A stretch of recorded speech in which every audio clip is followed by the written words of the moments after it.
اعوذ باللہ من الشیطان اللعین الرجیم بسم اللہ الرحمن الرحیم الحمد للہ وکفا وسلام علی عبادہ الذین اصطفی در اللہم صلی علی محمد۔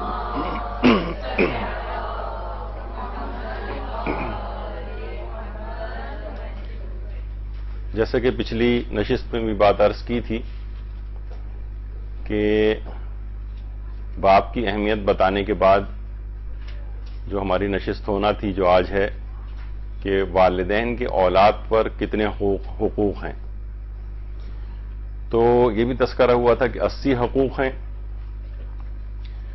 جو کہ اولاد کو، ان میں کچھ واجبات والے حقوق ہیں، کچھ مستحبات والے حقوق ہیں، لیکن بہرحال حق تو حق ہے، چاہے واجب کے اعتبار سے ہو، مستحب کے اعتبار سے ہو۔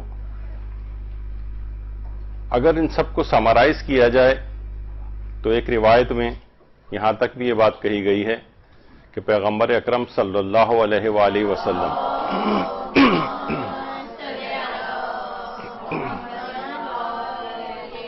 سے کسی نے سوال کیا کہ اولاد کے اوپر والدین کا کیا حق ہے، تو آپ نے فرمایا مختصر یہ سمجھ لو کہ وہ تمہاری جنت اور جہنم ہے، کہ جنت اور جہنم، یعنی اگر ان حقوق کی ادائیگی ہوگی تو آپ کے لیے تقریباً جنت یقینی ہے، کچھ اور اعمال صالحہ وغیرہ بھی ساتھ ہوں، لیکن اگر کوئی شخص والدین کا فرما بردار ہے تو یہ لازمہ اس بات کا بنے گا، یہ انڈیکیشن اس بات کی بنے گی، علامت بنے گی کہ شخص جنتی ہے۔ اور اگر کوئی والدین کا نافرمان ہے، خواہ وہ 20 حج کر کے آ چکا ہو، زیارات ہر سال کرنے جاتا ہو، خوب نمازیں پڑھتا ہو، روزے رکھتا ہو، تو یہ انڈیکیشن اس بات کی بنے گی کہ بہت قوی امکان ہے کہ شخص جہنم میں جائے گا اگر اس کے والدین راضی نہیں۔ تو یہ بہت اہم بات ہے، اور یہ بھی ہمارے چھٹے امام امام جعفر صادق علیہ الصلوۃ والسلام نے فرمایا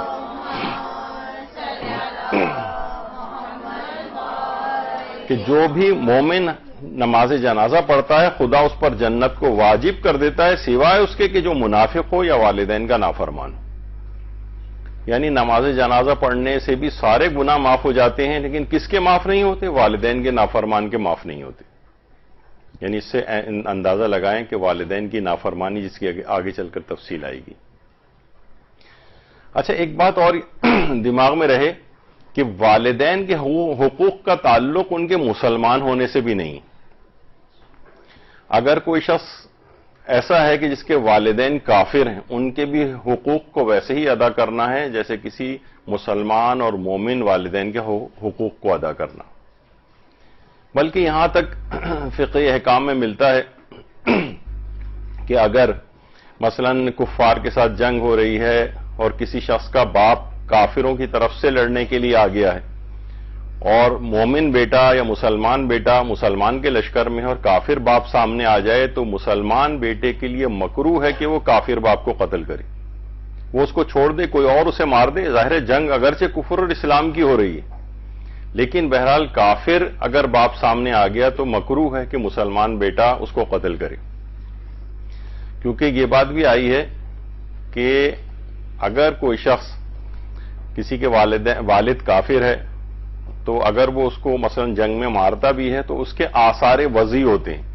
ایک ہوتے ہیں آثار تکلیفی، یعنی گناہ اور ثواب ملتا ہے، ایک آثار وضعی ہوتے ہیں کہ یعنی آخرت سے تو اس کا تعلق نہیں لیکن دنیاوی زندگی سے تعلق ہے۔ تو اس کے آثار وضعی ہیں کہ اس کی عمر کم ہو جاتی ہے، یعنی اگر کوئی شخص اپنے کافر باپ کو بھی مارے تو مارنا جائز ہے، وہ تو لڑنے آیا ہے مسلمانوں سے، لیکن تمہاری عمر کم ہو جائے گی۔ اسی طریقے سے جو تاریخ میں ملتا بھی ہے کہ متوکل عباسی، اس نے اپنا جو ولیعہد بنایا تھا اپنے بیٹے منتصر کو، تو منتصر کے سامنے وہ اکثر متوکل عباسی حضرت امیر المومنین علیہ الصلوۃ والسلام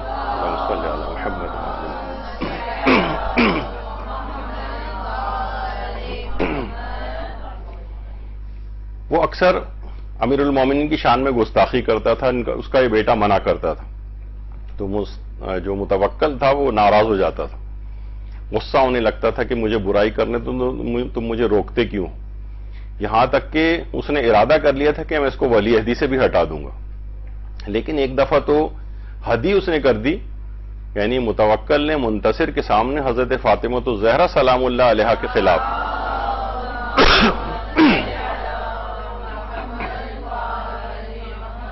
سب و شتم کیا، زبان درازی کی، ان کے خلاف بہت کچھ کہا، تو اب تو اس کو بہت شدید غصہ آیا. ہمارے استاد جب یہ روایت بیان کرتے تھے تو کہتے تھے کہ منتصر امام معصوم کی خدمت میں آیا، لیکن جو کتابوں کے اندر اور جگہوں کے اوپر جو نظر آیا وہ کہ کسی فقیہ کے پاس گیا اور مسئلہ دریافت کیا کہ میرے باپ اس طرح سے حضرت زہرا کی شان میں گستاخی کر رہا ہے. تو انہوں نے کہا کہ یہ تو اس لحاظ سے تو یہ محدور الدم ہو گیا، یعنی تو واجب القتل ہو گیا. کہا کہ ٹھیک ہے، میں اپنے باپ کو ضرور قتل کروں گا. اس نے کہا کہ دیکھو ٹھیک ہے، باپ کو قتل کرنا تو جائز ہے، ظاہر ہے کہ جو کہ ائمہ معصومین کی شان میں سب و شتم کرے، انہیں گالیاں دے، وہ واجب القتل ہو جاتا ہے، لیکن یہ بات یاد رکھ لو کہ اس سے تمہاری عمر کم ہو جائے گی. منتصر نے کہا مجھے اس کی کوئی پرواہ نہیں. بہرحال وہ گیا اور موقع پا کر جب متوکل عباسی کھانا کھا رہا تھا اور شراب کے نشے میں دھت تھا، دسترخوان پر ہی اپنے باپ کو قتل کر دیا. لیکن بہرحال کیا ہوا کہ آثار وضعی اس کے اوپر ہوئے، دنیاوی آثار، اور اپنے باپ کے قتل کے 6 مہینے کے بعد ہی تقریباً 7ویں مہینے میں منتصر کو بھی قتل کر دیا گیا.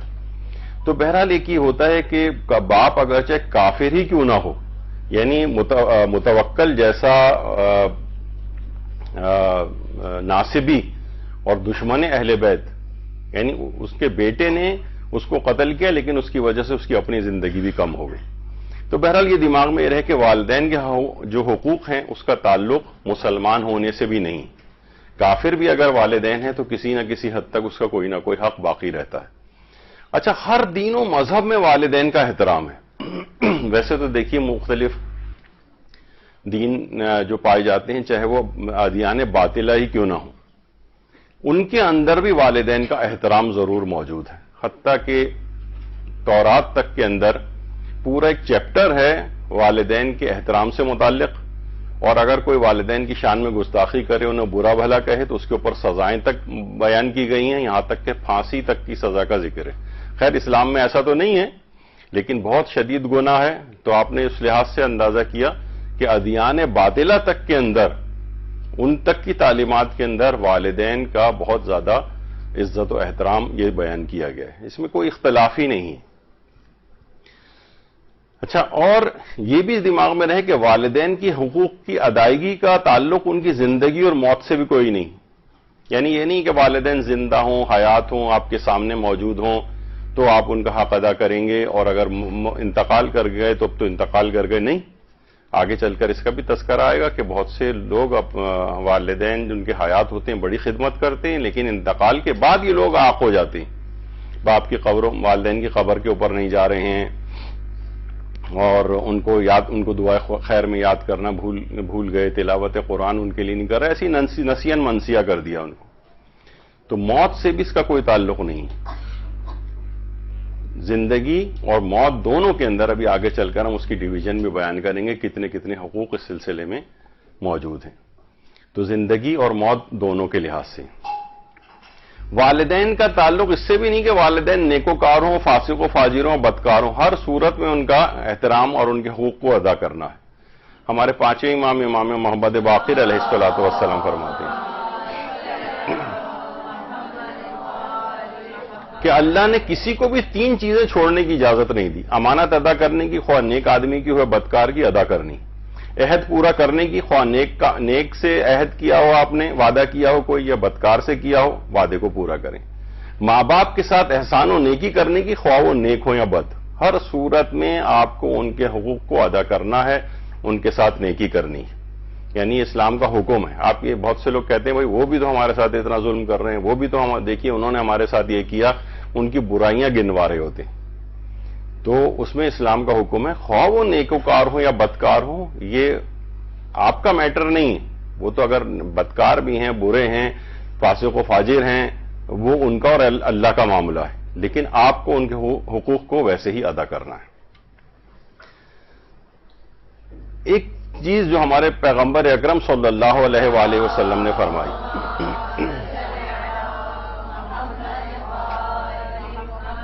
کہ زندگی کی لذت ماں و باپ کی خدمت کرنے میں. یہ لوگوں نے واقعتاً اس بات کو جو اس پر عامل ہیں اور ان کی زندگیاں نظر آتی ہیں کہ جو اپنے والدین کی خدمت کرتے ہیں، ان کے بہت عزت و احترام، ان کے تمام حقوق کو ادا کرنا، ان کی یہ زندگی بھی بہت ہی لذت انگیز گزرتی. یعنی اس کے مقابلے میں بہت سارے ایسے افراد ہیں کہ جناب وہ والدین کے نافرمان ہیں. ویسے بظاہر آپ کو لگے گا کہ ہو سکتا ہے ان کے پاس کچھ دنیاوی طور پر پیسہ ہو، لیکن لذت زندگی ان کے پاس نہیں. ایسی مشکلات میں، پریشانیوں میں، خلفشار میں، نفسیاتی امراض میں، یعنی ہر وقت دماغ ان کا کسی نہ کسی جھمیلوں میں، زندگی کے بکھیڑوں کے اندر جو گرفتار رہتے ہیں. جو ہم لوگ فقط کیا کرتے ہیں کہ دولت کے ذریعے بس ترازو ہم نے پکڑا ہوا، اسی کو ہم نے معیار بنایا ہوا ہے. ضروری نہیں ہے کہ کسی کے پاس دولت بہت زیادہ ہو تو اس کے پاس لذت زندگی بھی ہو. تو لذت زندگی ان افراد کے پاس ہوتی ہے کہ جو والدین کے بہت زیادہ خدمت گزار ہوتے ہیں، ان کے ساتھ نیکی کرنے والے ہوتے ہیں، ان کے دل کو رنجیدہ نہ کرنے والے ہوتے ہیں. تو یہ اصل دیکھا جائے تو ان کی زندگی، چاہے ہو سکتا ہے ان کے پاس ظاہری طور پر اتنی دنیاوی مال و دولت نہ بھی نظر آئے، لیکن ایک لذت زندگی ضرور نظر آئے گی. تو یہ خصوصیت کے ساتھ ایک بات کہی گئی ہے. جب یہ کہا جاتا ہے کہ ماں کی خدمت سے جنت تو مل جاتی ہے، مگر جنت کا دروازہ اس وقت کھلتا ہے جب باپ کی عزت کی جائے. یعنی یہ دونوں لازم و ملزوم ہیں. ہم یہ نہیں کر سکتے، بعض اوقات ہوتا ہے نا کہ جناب اپنی محبتوں کا اور فرما برداریوں کا پلڑا ہم ایک طرف ڈال دیتے ہیں. مثلا باپ کے خلاف ہو گئے، ماں کے ساتھ ہو گئے، ماں کے ساتھ مخالف ہو گئے تو باپ کے ساتھ ہو گئے. ایسا نہیں، دونوں کے بالکل دونوں کو برابر سے راضی کرنا ہے. کتنے استفتاءات فقہی احکام شاید ہم اگلی نشست میں بیان کریں کہ جس کے اندر یعنی ایسی صورتحال ہوتی ہے کہ کبھی کسی کی دونوں میں سے ایک کی مخالفت بھی کرنا پڑتی ہے، تب بھی مراجع کہتے ہیں کہ بہرحال اس طرح سے کی جائے کہ کسی کی توہین نہ ہو، دل آزاری نہ ہو. اور ظاہر بات تو حق والی بات ہی ماننا ہوتی ہے، لیکن یہ کہ دونوں ہی ایک حقوق کو ادا کرنا پڑے گا، اپنا پلڑا ایک طرف نہیں ڈال سکتے. اور قرآن کے اندر تو دیکھیے حکم ہے کہ پروردگار عالم نے سورہ عنکبوت میں کہا ہے کہ وَوَصَّيْنَا الْإِنسَانَ بِوَالِدَيْهِ حُسْنًا، اور ہم نے انسان کو اپنے ماں باپ کے ساتھ نیک سلوک کرنے کی وصیت کی ہے یا اس کا حکم دیا ہے. تو اللہ کا قرآن کے اندر حکم بھی ہے، تو پروردگار عالم نے خود ہی حکم دے دیا ہے اس کا. اچھا اب دیکھیے انبیاء کرام آپ دیکھتی ہیں کہ کتنی عظیم خصوصیات ان کے اندر ہوتی ہیں. بے انتہا سچے ہوتے ہیں، امانت دار ہوتے ہیں، بے تحاشا علم ان کے پاس ہوتا ہے. کون سی ایسی خصوصیت اور فضیلت نہیں ہوتی ان کے پاس کہ جو کہ ہونی چاہیے. تمام فضائل کا مرقع ہوتے ہیں.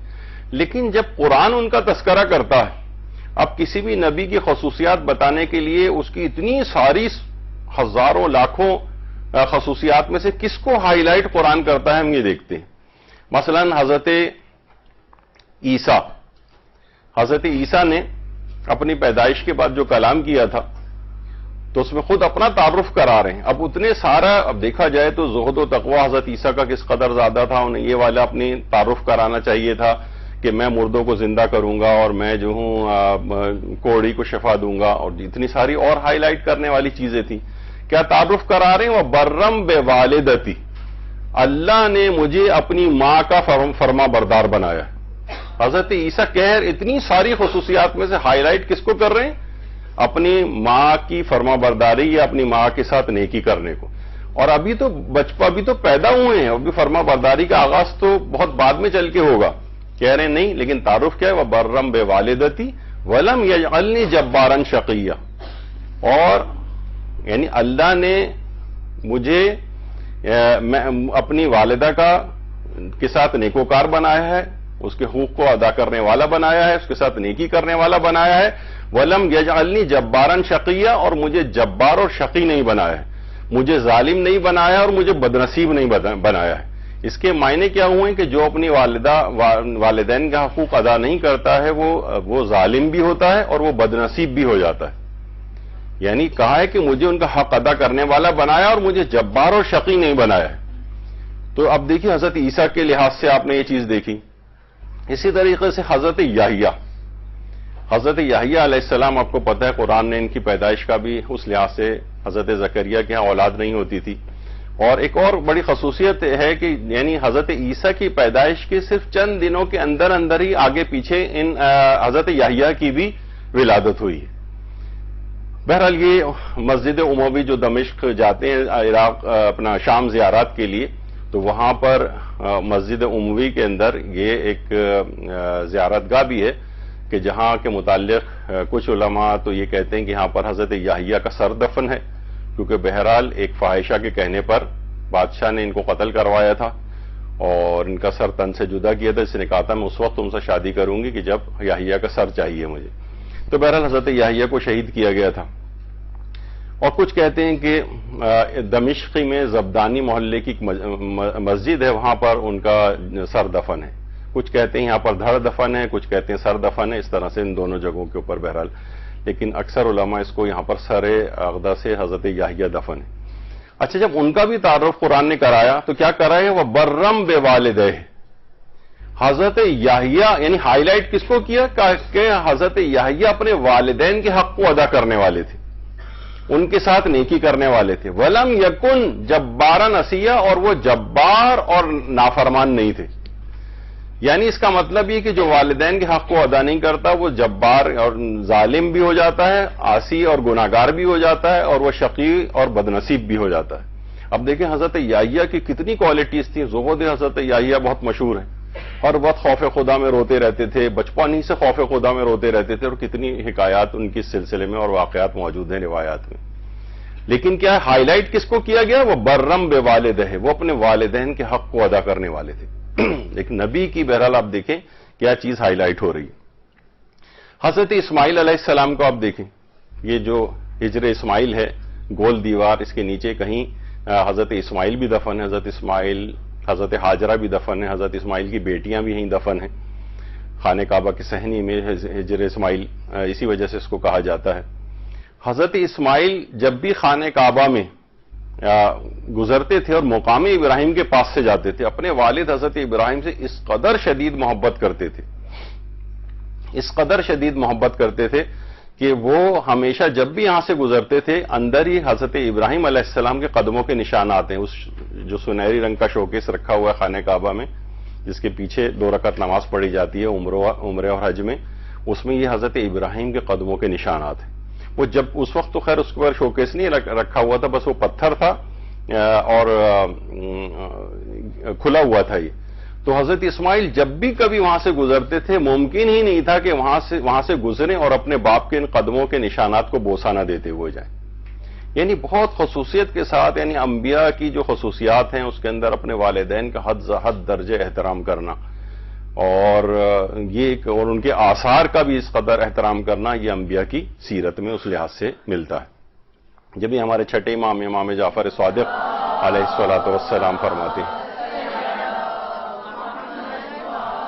فرماتے ہیں کہ قیامت کے روز ایک چیز مثل شتر کے آئے گی، اونٹ کے آئے گی، اور تیزی سے مومن کو پشت سے دھکا دے کر جنت میں داخل کر دے گی۔ ملائکہ کہیں گے یہ ماں باپ کے ساتھ نیکی کا بدلہ ہے، یعنی تیز رفتاری کے ساتھ ایک چیز آئے گی۔ ظاہر روایات کے اندر بات کو سمجھانے کے لیے شتر یا اونٹ کی مثال وغیرہ دی جاتی ہے، یعنی وہ تاخیر نہ ہو جائے مومن کے جنت میں داخل کرنے پہ، تو دھکا دے کر اس کو جنت میں داخل کیا جائے گا، جنت اس کے قریب بھی کر دی جاتی ہے۔ وَأُزْلِفَتِ الْجَنَّةُ لِلْمُتَّقِينَ، قرآن کی آیت بھی، اور جنت ان کے قریب کر دی جائے گی۔ اچھا، جنت قریب کرنے کیا معنی؟ اس میں بھی علماء نے کہا کہ بھائی ہونا تو یہی چاہیے تھا کہ اس کو جنت میں کے قریب کیا جائے، نہیں، جنت ان کے قریب کر دی جائے گی۔ ان کو اب اتنی انہوں نے دنیا میں بہت زحمتیں اٹھا لی، اب ان کو اتنی زحمت بھی نہیں کرنی پڑے گی کہ جنت میں خود سے داخل ہوں، جنت کو ہی ان کے قریب کر دیا جائے گا۔ تو بہرحال یہ اس طرح سے بہت زیادہ تیز رفتاری کے ساتھ والدین کے ساتھ نیکی کا یہ ثواب ان کو ملے گا۔ دیکھیے، جب یہ کہا جاتا ہے کہ گھر وہی چمکتے ہیں جو ماں باپ کے سفید بالوں سے روشن رہیں، یعنی حقیقتاً وہ اللہ کو نظر آ رہے ہوتے ہیں، ملائکہ کو نظر آ رہے ہوتے ہیں، ان کی ایک نورانیت ہوتی ہے۔ ہم نے پچھلی نشست میں بھی کہا تھا کہ باپ یا ماں اگر گھر میں اس طرح سے بوڑھے طور پر کوئی کام بھی نہ کریں، کوئی ان سے بظاہر فائدہ بھی آپ کو نظر نہ آئے، لیکن تب بھی بہرحال یہ ہوتا ہے کہ انہی کے دم سے گھروں میں رونقیں ہوتی ہیں، بوڑھے چہروں سے ہی گھر میں رونقیں ہوتی ہیں۔ ان کے ہونے سے انسان پر ذمہ داریوں کا بوجھ بھی کم ہوتا ہے، ان کی وجہ سے گھر میں برکتیں اور رحمتیں برستی رہتی ہیں۔ گھر ایک انٹیکٹ رہتے ہیں. ورنہ شیرازہ بھی گھر جاتا ہے, گھر میں ایک چکی کے ایک اس کی کیل کی طرح سے وہ ہوتے ہیں, سب لوگ آپس میں مل جل کر رہتے ہیں, انہی کے آنے سے بہن بھائی بھی آپس میں جڑے رہتے ہیں. وہ کیل نکل جائے, ان میں سے کوئی ایک نکل جائے تو وہ ذرا گھر اس کا شیرازہ بھی کرنے لگتا ہے. تو بہرحال یہ رونقوں والی چیزیں ہیں, یہ گھر کے اندر برکتیں باعث ہیں. میں نے اس سے پہلے بھی کہا تھا کہ جس طرح سے ایک بوسٹر لگا ہوا ہوتا ہے نا, جو ساری انرجی کو کھینچ کر مثلا آپ کے ٹی وی کے اوپر چیزیں آ رہی ہوتی ہیں, ایسے ہی جیسے وہ والدین بھی وہ رحمت پروردگار کو جذب کرنے کا ایک بوسٹر ہیں, وہ جو گھر میں اگر کسی جگہ فقط رہیں بھی تب بھی رحمت خدا وہاں پر برستی رہتی. یہی وجہ ہے کہ ہمارے سرور کائنات صلی اللہ علیہ وآلہ وسلم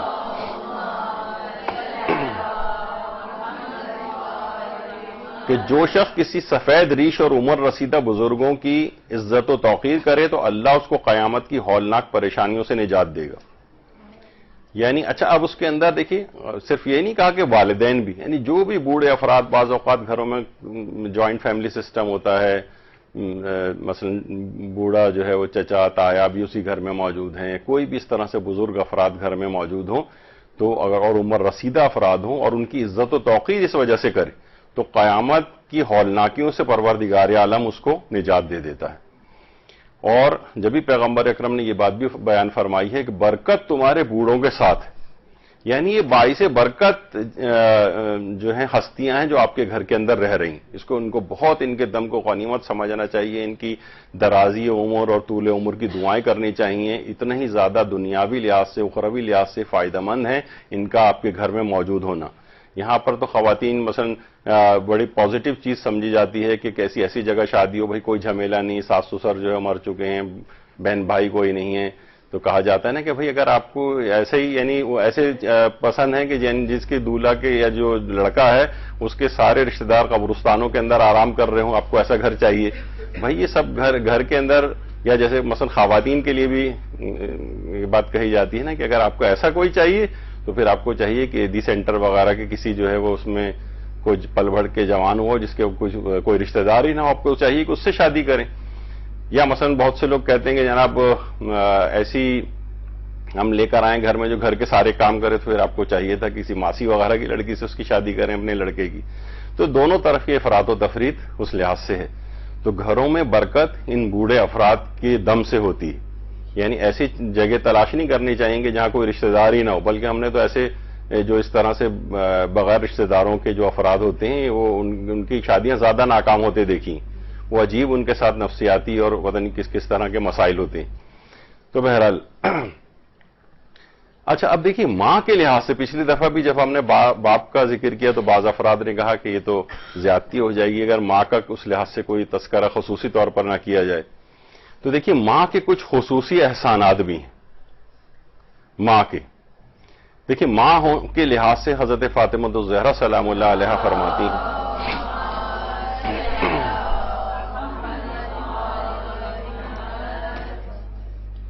کہ ماں کے قدموں سے لپٹے رہو کیونکہ جنت انہی کے قدموں کے نیچے.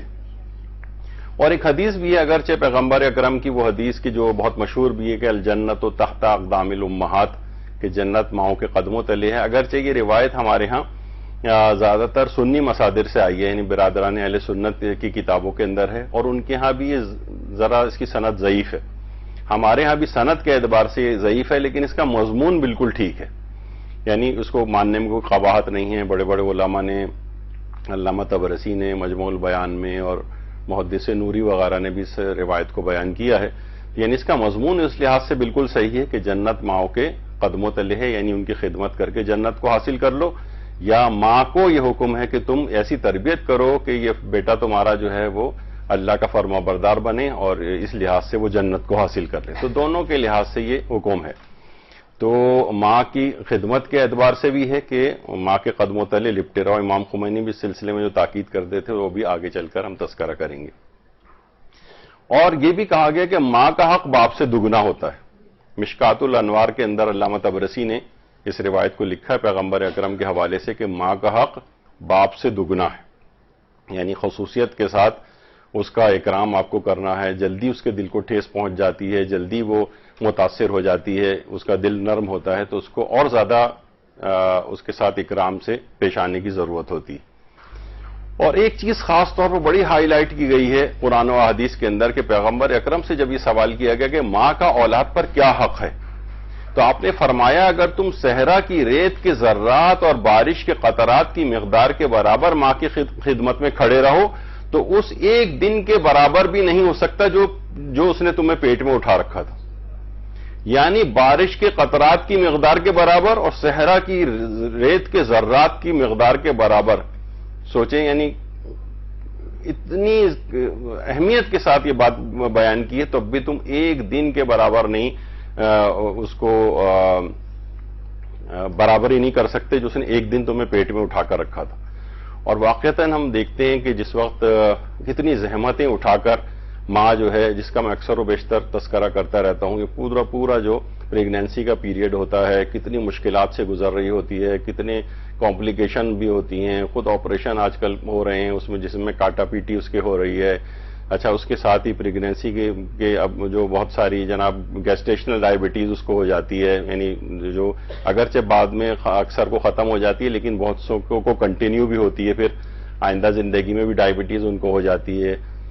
جو ہمارے ہاں جو پریگنینسی انڈیوز ہائپر ٹینشن جس کو کہتے ہیں، بلڈ پریشر کا بڑھ جانا دوران حمل، اور بعض اوقات یہ ہوتا ہے کہ وہ کنٹینیو بھی ہو جاتا ہے پریگنینسی اوور ہونے کے بعد بھی ساری زندگی۔ یہ کچھ انفیکشنز ہو جاتے ہیں ایسے، یورینری انکانٹیننس، پیشاب کا بعد میں بھی نکلتے رہنا، بہت ساری اور کمپلیکیشن ہوتی ہیں۔ یعنی کس وجہ سے کہ اس نے آپ کو اٹھا کر رکھا اتنے عرصے تک اپنے اندر، کتنی زحمتوں سے، پھر اس کے بعد دودھ پلائی کا زمانہ ہے، اور اس کے بعد جو ہے نہ اس کی نیندیں پوری ہوتی ہیں، نہ وہ اس کے ساتھ جو پوسٹ نیٹل ڈپریشنز کہلاتے ہیں جو بعد میں کبھی کبھار وہ مستقل بھی ہو جاتے ہیں۔ یعنی وہ اپنی پوری زندگی اس بچے کے لیے کتنی کمپلیکیشنز اور اس کے اندر جاتی۔ واقعی یعنی صرف ایک دن کے متعلق کہا جاتا ہے کہ یعنی صحرا کی ذرات کے برابر بھی تم اس کی خدمت میں لگے رہو، بارشی قطرات کے مقدار کے برابر بھی ماں کی خدمت میں لگے رہو، تب بھی اس ایک دن کا برابری تم نہیں کر سکتے جو اس نے تمہیں اپنے اندر اٹھا کے رکھا تھا۔ تو یہ بڑی خصوصیت کے ساتھ یہ بات کہی گئی ہے۔ اور قرآن کے اندر بھی پروردگار نے سورہ لقمان میں کہا ہے کہ ہم نے انسان کو ماں باپ کے بارے میں نصیحت کی ہے کہ اس کی ماں نے دکھ پر دکھ سہ کر اسے پیٹ میں رکھا ہے۔ یعنی پروردگار عالم نے قرآن میں اس بات کو ایکنالج کیا ہے کہ یہ اتنی زحمتیں اٹھاتی ہے ماں، تو اس کا کتنا زیادہ خیال رکھنے کی ضرورت ہے۔ اب اس کے ساتھ زبان چلائی جا رہی ہے، اس کو برا بھلا کہا جا رہا ہے، اس کے ساتھ سخت لہجوں میں بات کی جا رہی ہے، اس کے اوپر طنز کیے جا رہے ہیں، اور مختلف اور جو ہم دیکھتے ہیں نوجوان لڑکے اور لڑکیوں کو اس انداز سے، اور پھر اس کے بعد دودھ پلائی کا زمانہ، اور اس کی دودھ بڑھائی بھی 2 سال میں ہوئی ہے۔ یعنی پروردگار نے اس پریگنینسی کے زمانے کو کہا ہے کہ دکھ پر دکھ سہ کر اس نے تمہیں پیٹ میں رکھا ہے، اور دودھ پلائی کے اس کے بعد فرمایا کہ میرا اور اپنے ماں باپ کا شکریہ ادا کرو کہ تم سب کی بازگشت میری ہی طرف ہے۔ یعنی اپنا شکریہ ادا کرنے کے ساتھ ساتھ والدین کا شکریہ ادا کرنے کا بھی پروردگار نے اس لحاظ سے حکم دیا، اور ماں کے لحاظ سے اس کی دونوں زحمتوں کا ذکر قرآن کے اندر کیا۔ اور واقعتاً دیکھا جائے تو بڑا ہی ایک ایسا جو اولادیں ہیں اپنے دماغ میں لے کر آئیں، تھوڑا سا ذرا فرش شناس بنیں اور وہ محسوس کریں کہ کتنی زحمتوں سے یہ جو تم اب ہو گئے ہو 5-6 فٹ کے اور نوجوان اور یہ لڑکے اور لڑکیاں، یہ کتنی زحمتوں سے پال کے تمہیں یہاں تک انہوں نے پہنچایا ہے، اور کتنا زیادہ ان کے اکرام کرنے کی ضرورت ہے، لیکن ہمیں معاشرے میں اس کے برخلاف نظر آ رہا ہوتا ہے۔ حضرت جابر سے روایت ہے کہ ایک شخص رسول اللہ صلی اللہ علیہ وآلہ وسلم کی خدمت میں آیا،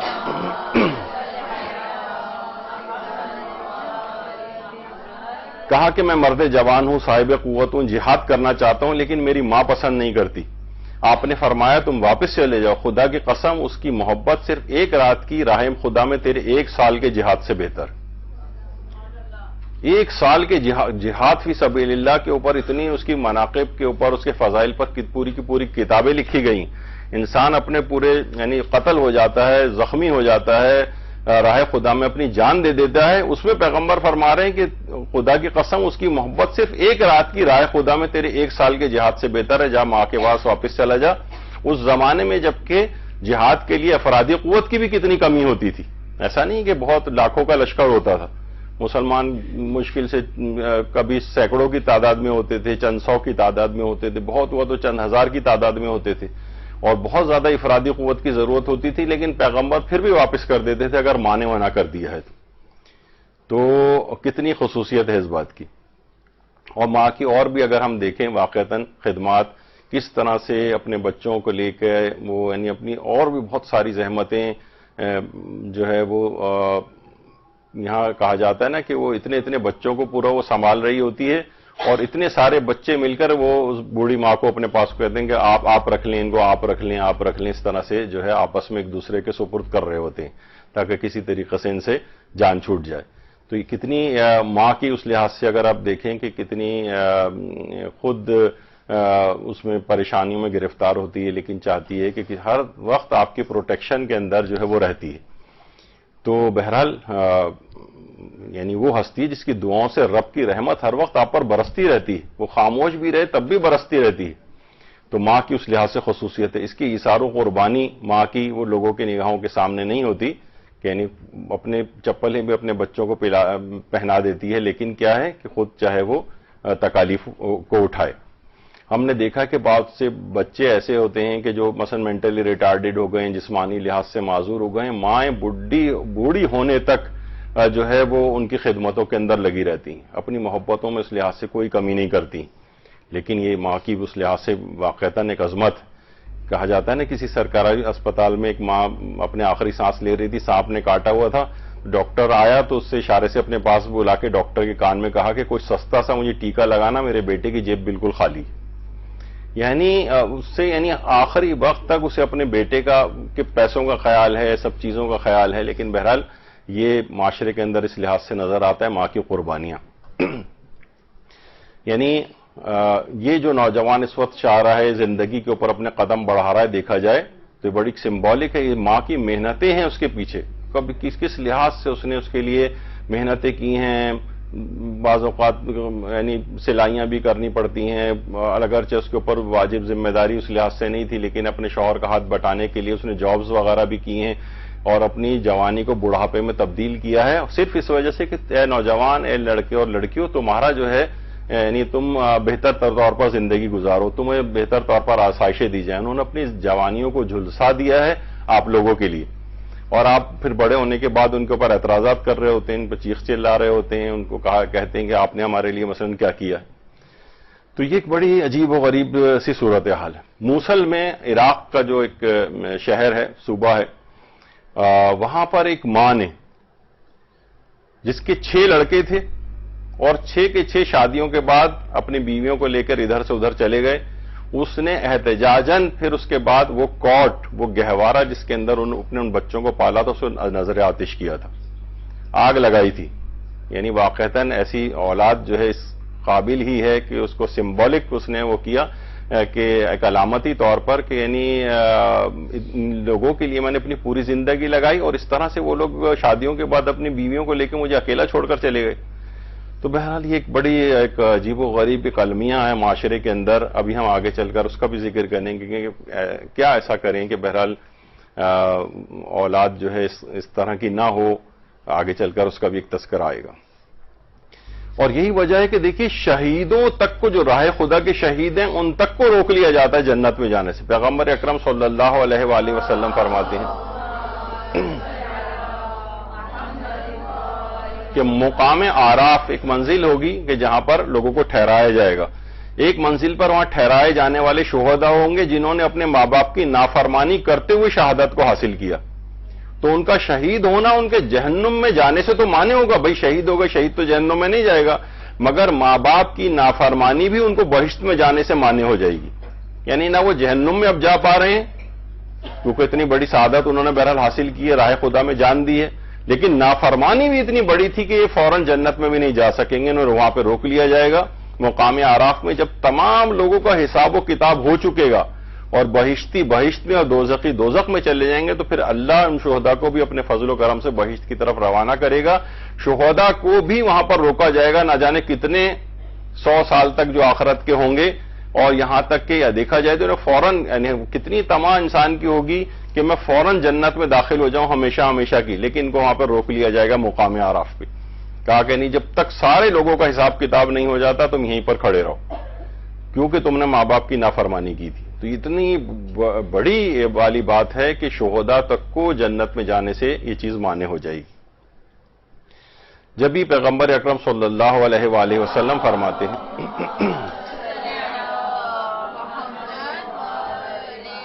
کہ نماز جنازہ پڑھنے والے پر جنت واجب ہو جاتی ہے بشرطے وہ منافق یا والدین کا نافرمان نہ ہو، جیسے کہ اس سے پہلے بھی ذکر ہوا ہے. اچھا، یہ ماں کی محبت واقعتاً اگر دیکھیں تو یہ جانوروں تک کے اندر بہرحال اس لحاظ سے نظر آتی ہے.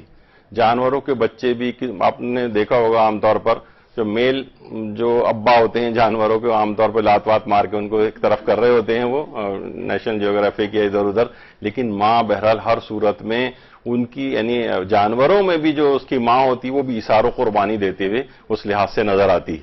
وہ اپنے پروں میں لے کر بیٹھی ہوتی ہے. میل جو ابا ہوتا ہے وہ کبھی بھی اس طرح سے لے کے ان کی حفاظت نہیں کر رہا ہوتا، وہ ادھر ادھر آوارہ گردی میں لگا ہوتا ہے، لیکن یہ جو ماں ہوتی ہے بہرحال یہ اپنے بچوں کی اس طرح سے نگہبانی کر رہی ہوتی.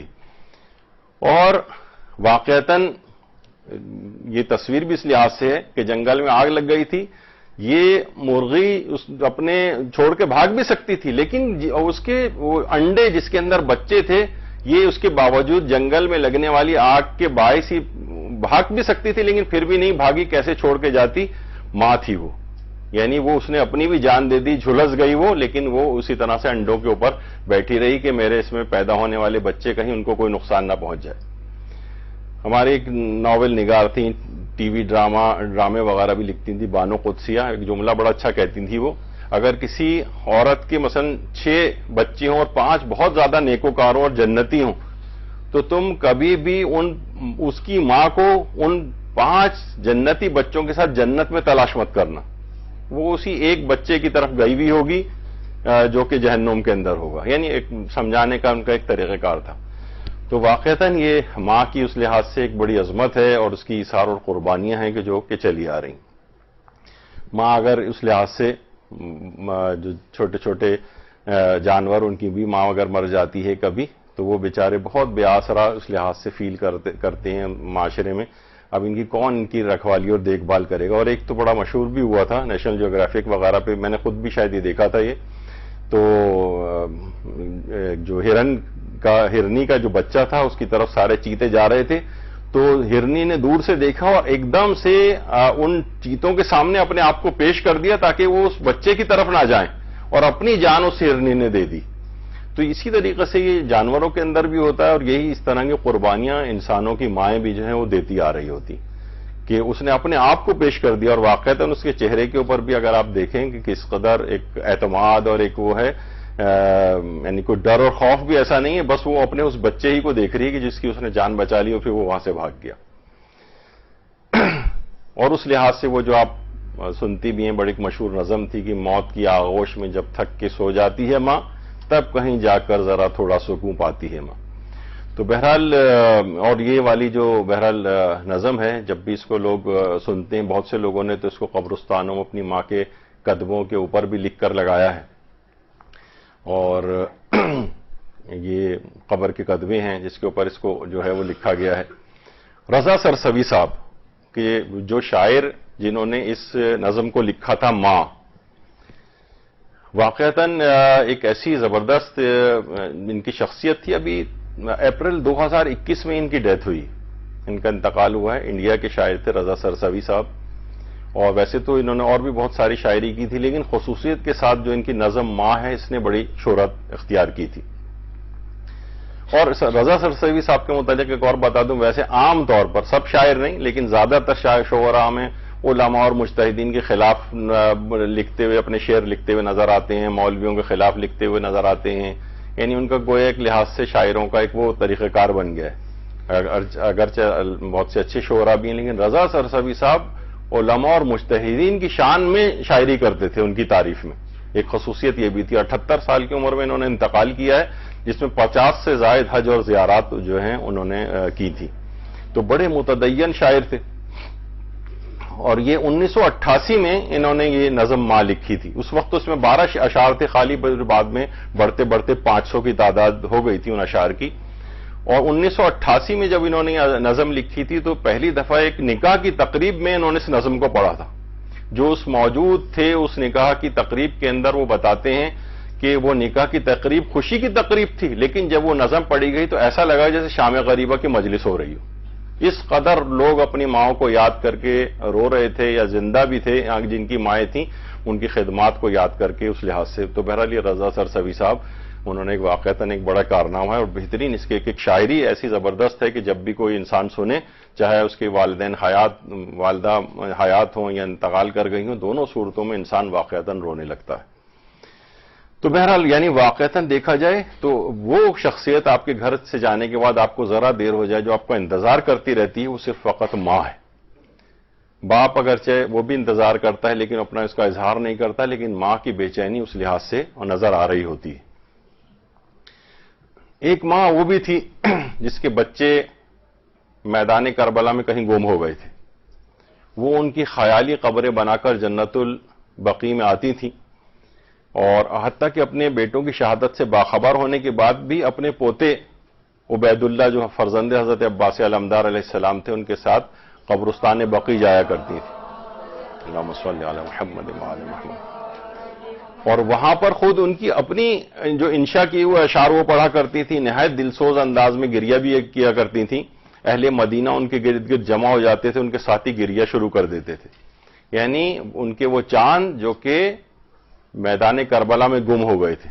اور پروردگار عالم نے بہرحال ایک ایسا ان کو مقام عطا کیا کہ ان کے وہ جو ہم بار بار کہہ رہے ہیں میدان کربلا میں ان کے چاند گم ہو گئے، کہ کہا جاتا ہے کہ حاج شیخ علی ربانی خلخالی نے کتاب ستارہ درخشاں مدینہ میں حضرت ام البنین کے متعلق ایک بات فرمائی ہے کہ مومنین میں یہ بات مشہور ہے اور تجربہ شدہ ہے کہ اگر کوئی چیز گم ہو جائے تو اس کی بازیابی کے لیے ایک بار سورہ فاتحہ اور درود پڑھ کر حضرت ام البنین کو ہدیہ کیا جائے تو گمشدہ چیز مل جاتی۔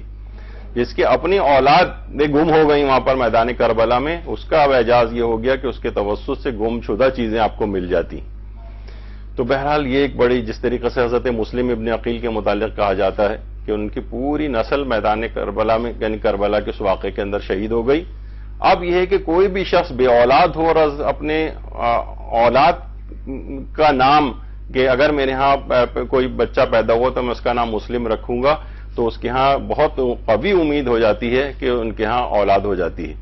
جیسے ہمارے مولانا کمیل مہدوی صاحب ہیں، وہ خود بیان کرتے ہیں کہ انہوں نے بھی اپنے بیٹے کا نام اسی لحاظ سے مسلم رکھا، اس کے بعد ان کے ہاں اولاد ہوئی، اور کتنے لوگوں کے اپنے ایکسپیرینسز ہیں۔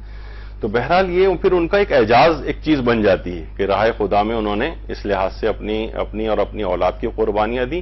اب ان کا ہی اعجاز یہ ہو گیا کہ ان کے توسط سے اولادیں ملتی ہیں، ان کے توسط سے گمشدہ چیزیں جو ہے وہ بازیاب ہو جاتی ہیں۔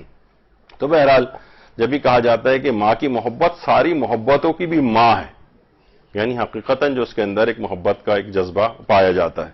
ایک ماں کے متعلق ملتا ہے کہ اس کا اکلوتا بیٹا 5 سال پہلے ایک حادثے میں چل بسا تھا، وہ ہر جمعے کو جنت البقیع آتی ہے اور اپنے بیٹے سے گھنٹوں کھڑے ہو کر وہاں پر بات کرتی۔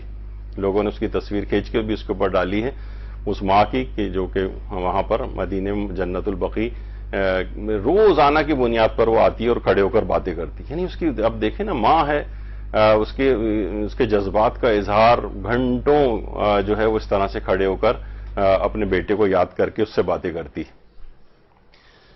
مانگتی ہے کچھ نہیں اپنے لیے اللہ سے، اپنے بچوں کے لیے دامن کو پھیلاتی ہے ماں۔ واقعتاً اپنے لیے جب بھی ہاتھ اٹھے ہوئے ہوتے ہیں، جب بھی یاد پڑتا ہے ہماری والدہ محترمہ جو ہے نماز پڑھنے کے بعد گھنٹوں مصلی کے اوپر بیٹھی رہتی تھیں، اور کیا ہے ظاہر ہے کہ اپنے اولادوں کی اولادیں اور ان کی بھی اولادیں، ان سب کے لیے بیٹھی ہوئی گھنٹوں جب ذکر ہوتا تھا تو اس طرح سے سب کے لیے دعائیں جو ہے وہ مانگ رہی ہوتی تھیں۔ تو بہرحال یہ بڑا کلمیہ ہے کہ یعنی سب لوگ جنتیں تو مانگ رہے ہیں واقعتاً، لیکن جو گھر میں ملی ہوئی جنت ہے جو آپ کے پاس موجود ہے اس کی قدردانی نہیں کر رہے ہیں۔ یہ ایک بہت بڑی ایک اہمیت والی بات ہے کہ اس کی قدردانی کرنی چاہیے۔ جو گھر میں موجود ہیں والدین کسی کے، وہ غنیمت سمجھیں ان کے دم کو، اور بہرحال ہر لحاظ سے ان کو اپنے سے راضی اور خوشنود رکھیں۔ ماں سے کسی نے ایک دفعہ پوچھا تھا، روایت اس میں ملتا ہے ایک آیات میں، کہ کب تک آپ نے اپنے کاندھے پر سر رکھنے دیں گی؟ تو ماں نے مسکرا کے کہا، جب تک لوگ مجھے اپنے کاندھے کے اوپر نہ اٹھا لیں۔ یعنی آخری دم تک یعنی انسان کے لیے ایک سہارا ہوتا ہے ماں کا۔ بہرحال ایک بہت بڑی عظمت ہے اس لحاظ سے ماں کی، اور یہ ماں کی محبت ہی تو تھی۔ یعنی ماں کس طرح سے حضرت حاجرہ جو دوڑی تھی صفا اور مروہ کے درمیان، تو اللہ نے حج کا اور عمرے کا واجب رکن بنا دیا. کوئی شخص جب تک کہ حج و عمرہ میں صفا اور مروہ کی صحیح نہ کر لے، اور اسی طرح سے جو ماں نے اپنے بیٹے کی پیاس کو دیکھ کر 7 دفعہ صفا اور مروہ کے درمیان دوڑی تھی، جب تک تم وہ کام نہیں کر لو گے، تو یہ ماں کی محبت کے حوالے سے ہی ایک خصوصیت کے ساتھ عمل تھا کہ جس کو واجب رکن بنا دیا گیا. تو بہرحال ایک بڑی اس لحاظ سے ایک عظمت ہے. صفا و مروہ جو ہے وہ یاد آتی ہے اس واقعے کی کہ حضرت حاجرہ کس طریقے سے اپنے بیٹے اسماعیل کی پیاس کے لیے دوڑی تھی یہاں پر. اب بہرحال اس کے بہت سے لوگوں نے وہ بھی بنا لیے ہیں، یہ میری ماں کی دعا ہے، لیکن بیچ میں لکھا ہوا ہے ہنڈائی. تو بہرحال لوگوں نے یہی کہا کہ والدہ شاید ان کی جاپان سے تھیں. تو بہرحال والدہ کی دعا، اور کچھ نہیں، یہاں تک بھی اپنے اس کے اوپر لکھا ہے کہ سب میری ساس کی دعا ہے. یہ بھی بہت سے لوگ آج کل لکھنے لگے ہیں. تو بہرحال بہت سے لوگ تو اس لحاظ سے یہ بات بھی کہتے ہیں کہ دنیا میں صرف 2 ہی افراد اتنے خوش نصیب تھے جن کی کوئی ساس نہیں تھی، حضرت آدم اور حضرت حوا. تو بہرحال اس لحاظ سے تو اس کے بعد بہرحال جو بھی انسان شادی کرے گا اس کی کوئی نہ کوئی ساس اور جو ہے وہ ہوں گی، چاہے عورت ہو یا مرد ہو. بہرحال عام طور پر دیکھا یہی گیا ہے کہ بہرحال جو لڑکوں کی ساسیں ہوتی ہیں، یعنی ساسیں اپنے دامادوں کے حق میں واقعتاً بڑی مہربان دیکھی گئی ہیں، لیکن جب وہ یعنی بہو کے لحاظ سے جو ساس ہوتی ہے عام طور پر ان کی آپس میں بڑی زبردست قسم کی رائیولری چل رہی ہوتی ہے. بہرحال ساس بھی ماں کے درجے میں ہے، حکم میں ہے، یعنی فقہی اعتبار سے تو نہیں، لیکن بہرحال ان کا بھی بہرحال اسی طریقے سے عزت و اکرام جو ہے وہ کرنا پڑے گا. مکافات عمل اسی وجہ سے کہا جاتا ہے کہ اس سلسلے میں بھی، یعنی اگر کوئی انسان اپنے والدین کا فرما بردار ہے تو یہ لازمی نتیجہ نکلے گا کہ اس کی اپنی اولاد بھی اس کے حق میں فرما بردار ہوگی. کچھ ایکسیپشن کہیں کہیں آ جاتے ہیں، اس کی بھی وجوہات ہوتی ہیں، لیکن عمومی طور پر یہ ایک مکافات عمل کا ایک سلسلہ ہے. جب بھی ہمارے چھٹے امام جعفر صادق علیہ الصلوۃ والسلام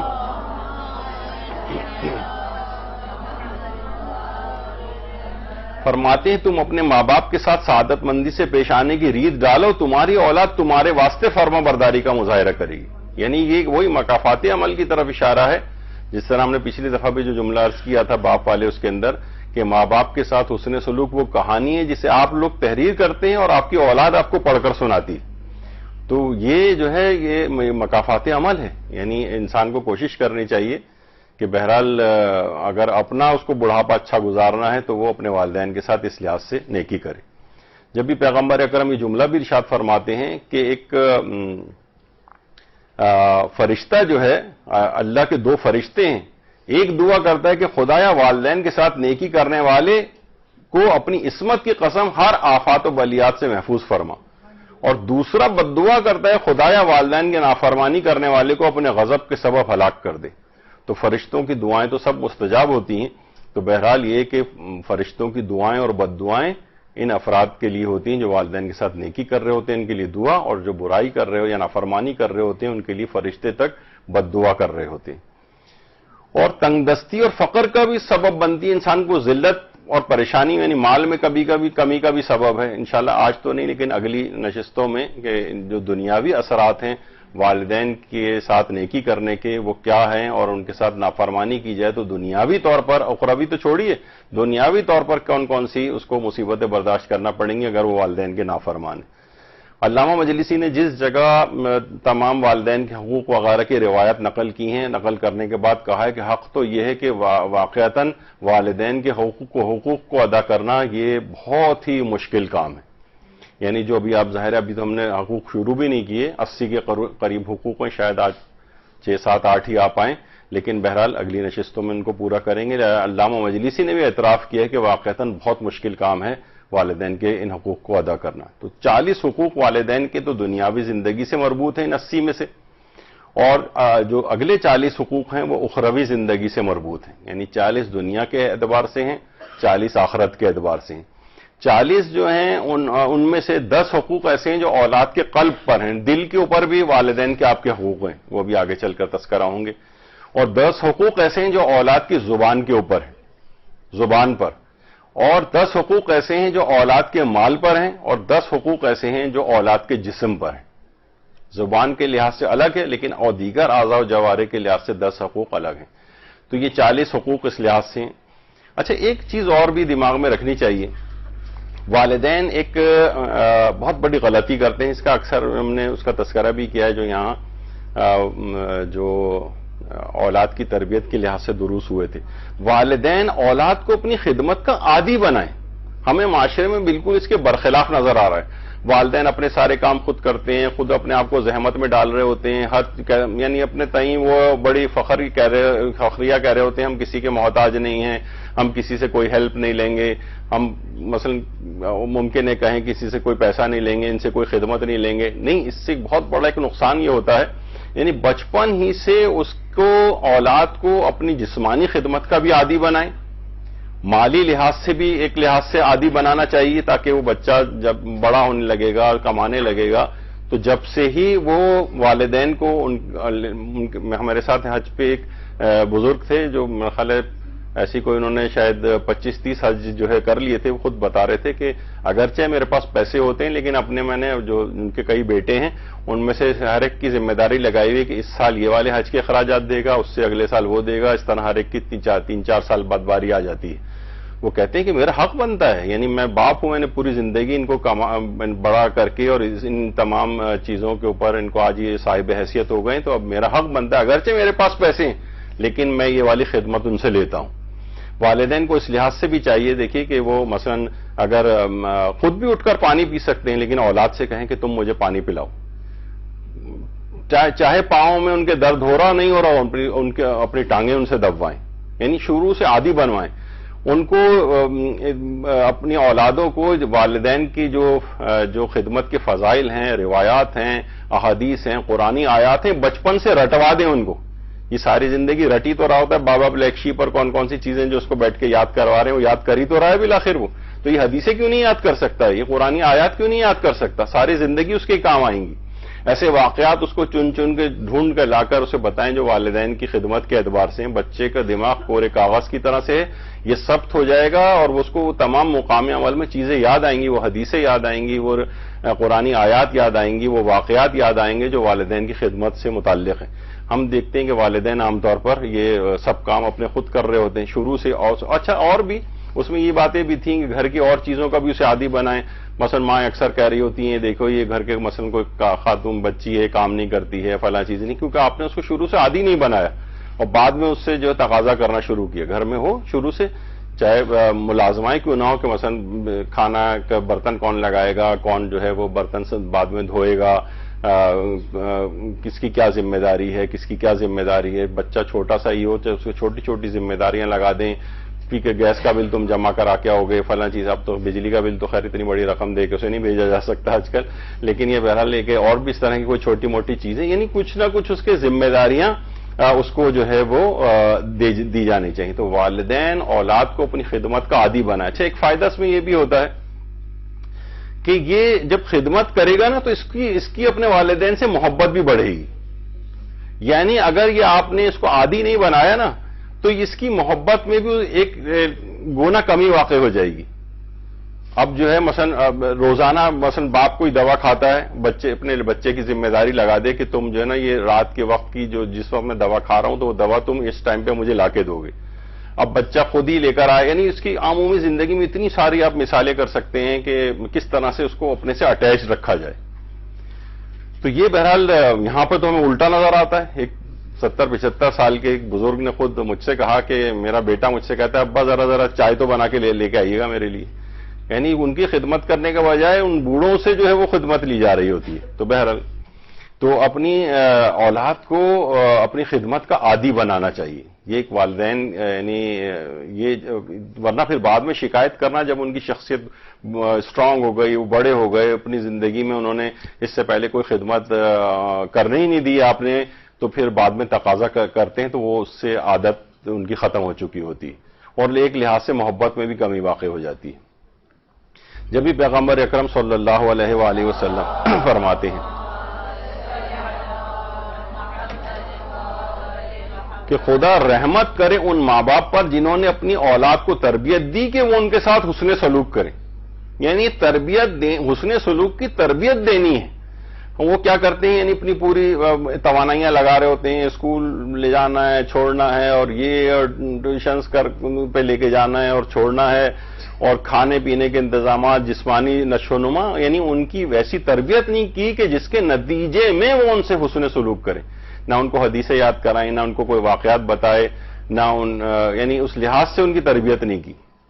تو حسن سلوک انجام دینے کی تربیت کرنا ہے. تو بہرحال ایک ہی چیز یہ ہے اس میں, اور ان چیزوں کا بھی والدین کو خیال رکھنا ہے. یہ سب ان کے بچوں کی اخلاقیات میں اثر انداز ہوں گی, جس طرح ہم اکثر کہتے رہتے ہیں, اور اس پہ بھی یہاں پہ ایک پورا درس اس پہ ہو چکا کہ حاملہ کون کون سی غذائیں اور عملیات کرے کہ بچے, یعنی اس وقت تھوڑے وقت کی زحمت ہے, اور اس کے بعد پھر وہ 60 70 80 سال تک کی جو زندگی ہے اس میں پھر وہ نیکوکار بچہ جو ہے وہ والدین کے لیے دستیاب رہے گا. وہ ماں اگر اس تھوڑے سے حمل کے زمانے میں غذاؤں کی کچھ احتیاط کر لے, اور کچھ خاص عملیات جس پہ ہمارے یہاں درس بھی ہو چکے ہیں کہ کیا کرے وہ, تو مثلا کھجور کھائیں, بچے خوش اخلاق اور بردبار ہوں گے. اب بچہ خوش اخلاق ہوگا تو کبھی والدین کے ساتھ برائی نہیں کرے گا. وہ بہی دانہ کھائیں کہ بچے خوش اخلاق ہوں, خربوزہ کھائیں خوبصورت اور خوش اخلاق ہوں, با اخلاق اور خوبصورت بچہ پیدا کرنی, عورت ناشپاتی کھائیں. یعنی دیکھا جائے تو ایک آدھ چیز بھی بتائی جا سکتی تھی, لیکن خوش اخلاقی کرنے والی, اچھا خوش اخلاقی سے مراد صرف بہت میٹھے بولنے والے افراد نہیں ہوتے, بلکہ اچھا اخلاق, یہ خود 10-12 چیزیں اس کے اندر شامل ہو جاتی ہیں, اور بہت ساری برائیاں اس میں سے نکل جاتی ہیں. تو خود بخود وہ ایک نیکوکار بچہ جو ہے وہ سامنے آتا ہے, وہی بچہ جو ہے جوان بنتا ہے. تو بہرحال آیت اللہ سید عبداللہ فاطمی نیا, ان کی بھی ابھی تقریباً 1-1.5 سال پہلے ہی ان کا انتقال ہوا ہے. اور یہ ایک جملہ بہت زبردست قسم کے معلم اخلاق تھے. یہ اکثر یہ بات کہتے تھے کہ اکثر وہ نوجوان جو ہیں جو بڑے دیندار ہو جاتے ہیں, وہ انٹرنیٹ پر سرچ کر رہے ہوتے ہیں اور کتابوں میں دیکھ رہے ہوتے ہیں آیت اللہ علی آقا قاضی نے سیر و سلوک کے متعلق کیا فرمایا تھا, اور آیت اللہ بہجت نے کون سا دستور العمل دیا تھا, اور فلاں عارف جو ہے وہ اس مقام تک اتنے بڑے مرتبے تک کیسے پہنچ گیا. اور پھر بہرحال انہوں نے کہا کہ اس کا سب سے پہلا تو مرحلہ یہی ہے کہ انسان گناہ کرنا ترک کر دے. وہ کہنے ہیں کہ میں یہ نہیں کہتا کہ آپ لوگ معصوم ہو جائیں, لیکن کم سے کم یعنی کسی حد تک تو گناہوں میں کمی ہونی چاہیے. تو فرماتے تھے کہ بہرحال وہ چاہتا ہے کہ نوجوانوں میں بڑا ہوتا ہے کہ میں سیر و سلوک ہم کیسے کریں اور عرفانیات کیسے پیدا کریں اپنے اندر. تو کہا کہ ہم یہ دیکھتے ہیں کہ یعنی وہ اپنے ان سب چیزوں کی تلاش کر رہے ہوتے ہیں, لیکن اپنے ماں اور باپ کے ساتھ تند مزاج ہوتے ہیں, غصے سے بات کر رہے ہیں, جھڑک کے بات کر رہے ہیں. تو فرماتے ہیں کہ اگرچہ ملا حسین قلی حمدانی, یعنی جو کہ بہت بڑے بڑے علماء عرفان کے اندر سے گزرے, کہہ رہے ہیں وہ بھی اگر قبر سے باہر آ جائیں اور تمہیں جو ہے عرفانیات سکھانے لگیں اور تمہارے استاد سیر و سلوک ہو جائیں, تب بھی اے والدین کو اذیت پہنچانے والے تم کسی مقام تک نہیں پہنچ سکتے. ملا حسین قلی حمدانی کو بھی قبر سے اگر اٹھا کر لے آئیں اور وہ تمہیں عرفانیات سکھائیں, تب بھی تم کسی مقام کو حاصل نہیں کر سکتے. تم یہ کیا تلاش کرتے پھر رہے ہو کہ یہ فلاں دستور العمل یہ وہ سب گناہ ترک کرو اور اپنے والدین کی فرما بردار بنو, یہ تمہارے لیے بہترین عرفانیت ہو جائے گی. تو بہرحال یہ فرماتے تھے. تو لوگ عام طور پر نوجوانوں میں ہم یہی دیکھتے آتے ہیں جناب, وہ ماں باپ کے بڑے نافرمان ہیں اور پوچھ رہے ہیں کہ وہ جو بال پوائنٹ کا جو نقطہ میرے اس کے اوپر لگ گیا ہے تو وضو ہو گیا یا نہیں ہو گیا. ارے بھائی یہاں تو تم بڑے باریک بین بن رہے ہو اور وہاں تم والدین کے ساتھ اس قسم کی زبان درازی کر کے آئے ہوئے ہو. تو دیکھیے بہت ساری چیزیں ہماری زبانوں کے اوپر ہیں. ٹی وی پہ کوئی ماں کے احترام کے لحاظ سے آج سے کئی سال پہلے ایک پروگرام کوئی آتا تھا جس میں کوئی بھی سیلیبریٹی بلا لیتے تھے اور وہ اپنے ماں باپ کو یاد کر کے رو بھی رہے ہیں, اور بڑا ایک جذباتی قسم کا پروگرام ایک بنتا تھا وہ. تو بہرحال ایک ٹی وی پروڈیوسر نے خود جو ہے یہ بات بتائی تھی کہ اس میں اکثر ایسے افراد شریک ہوتے ہیں ان کے والدین بھی زندہ ہیں اور اپنی خون تھکوایا ہوا ہے انہوں نے اپنے والدین کو, اور یہاں بیٹھ کر ایسی ایکٹنگ کر کے آنکھوں سے آنسو بہا رہے ہوتے ہیں.